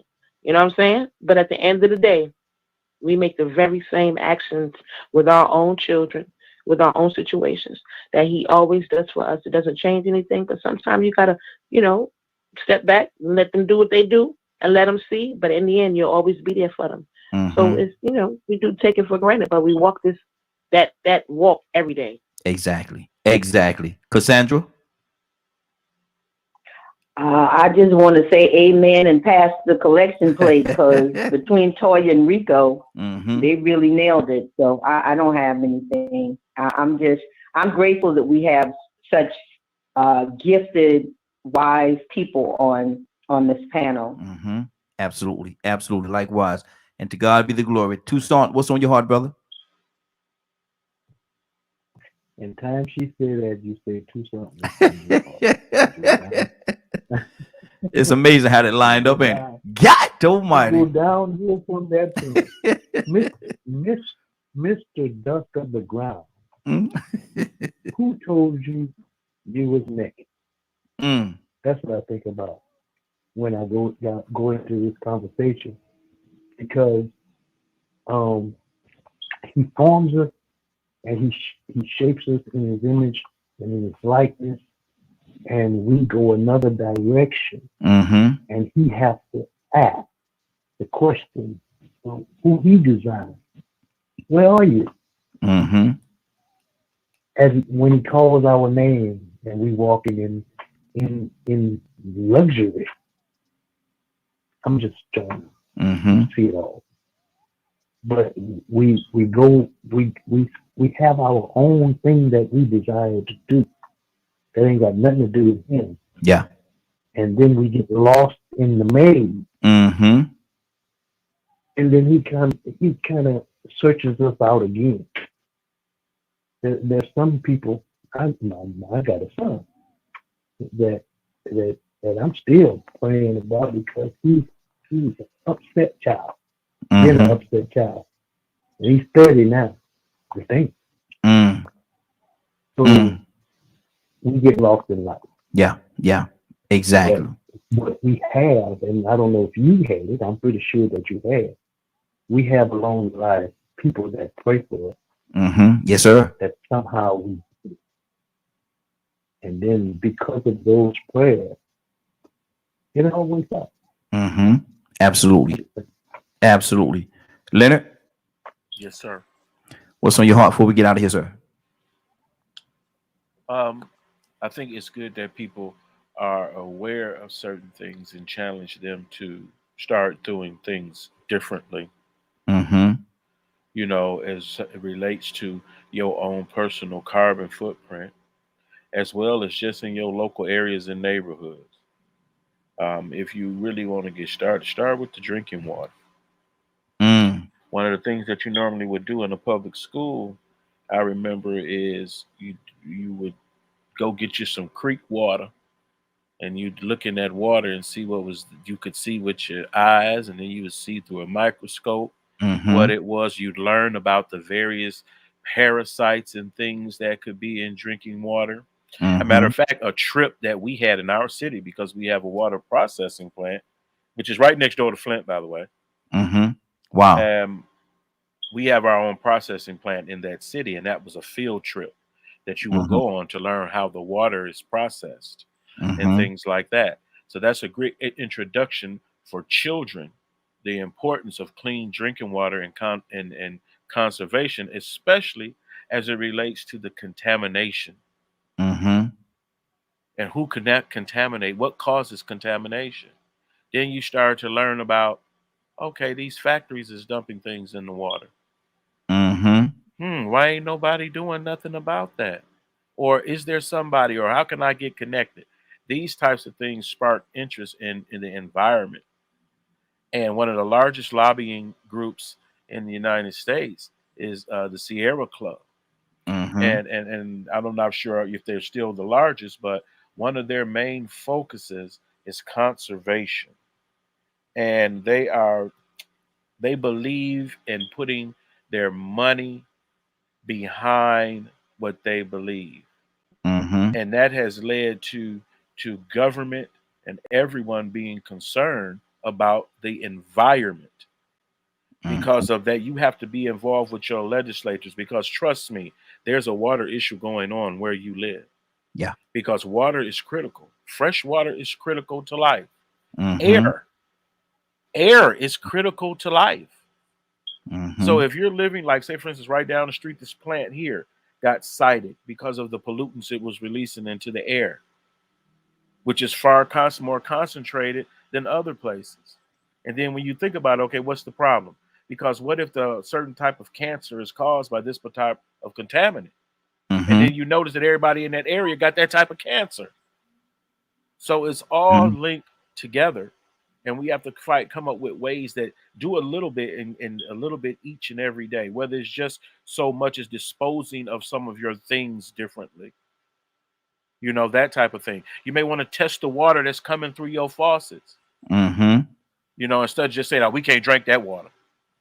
Check the water, because the water should be potable. It should be drinkable. Yeah.